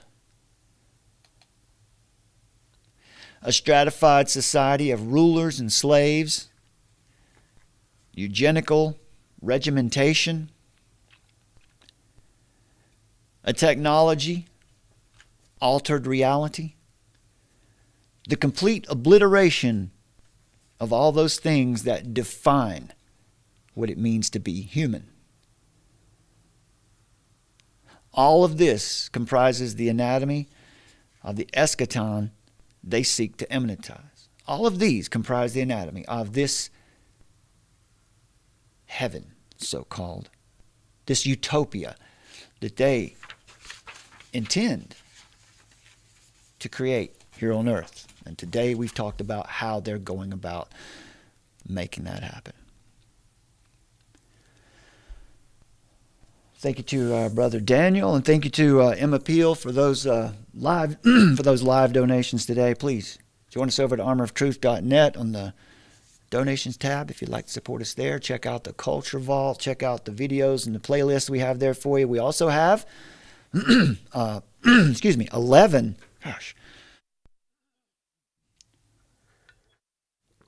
We also have over there in the can for you 11 live uncensored shows that we did last year. We'll be getting back to that very soon.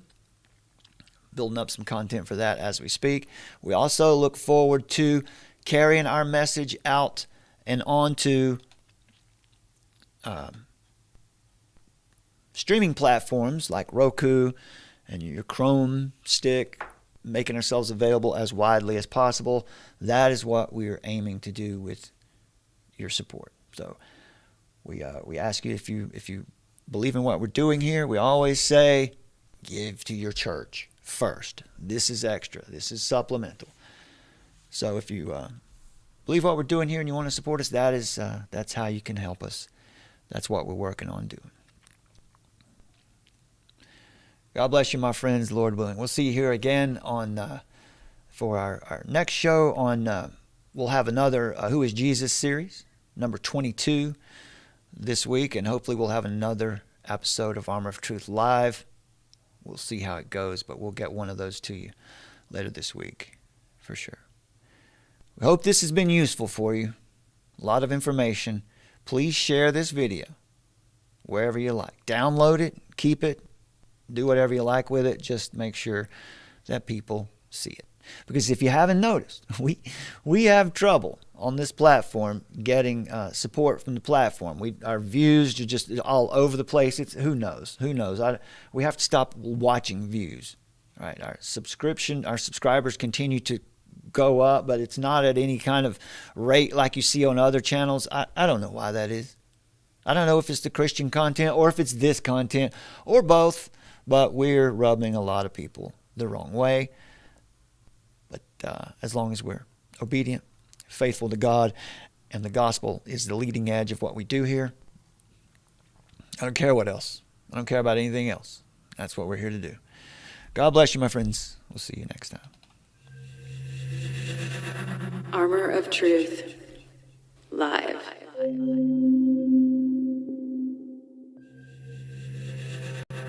Faith is resistance.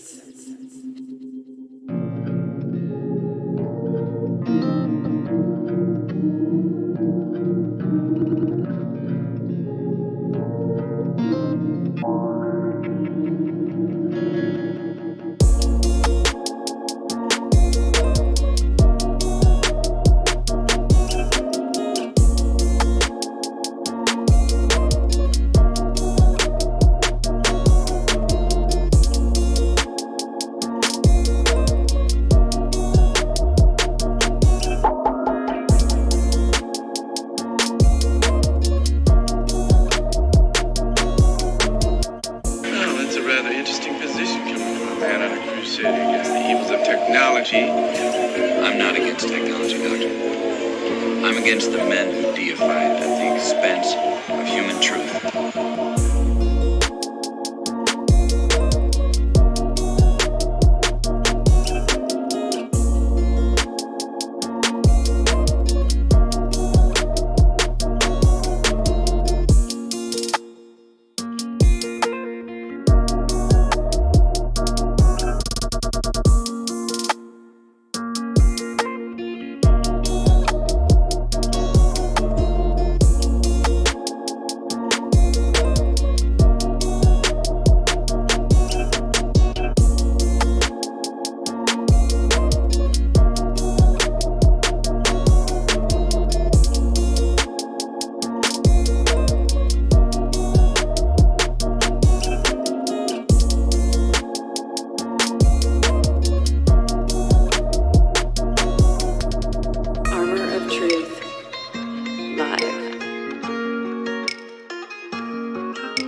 Faith is resistance.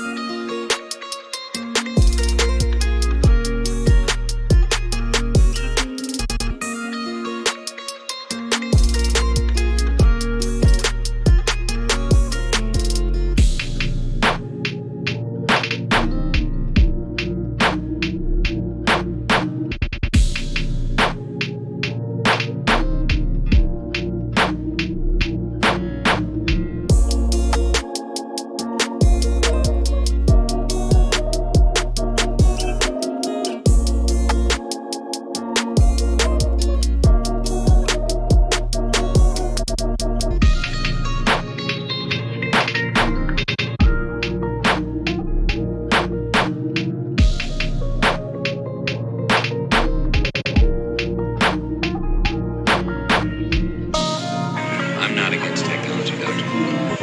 I'm against the men who deify it at the expense of human truth.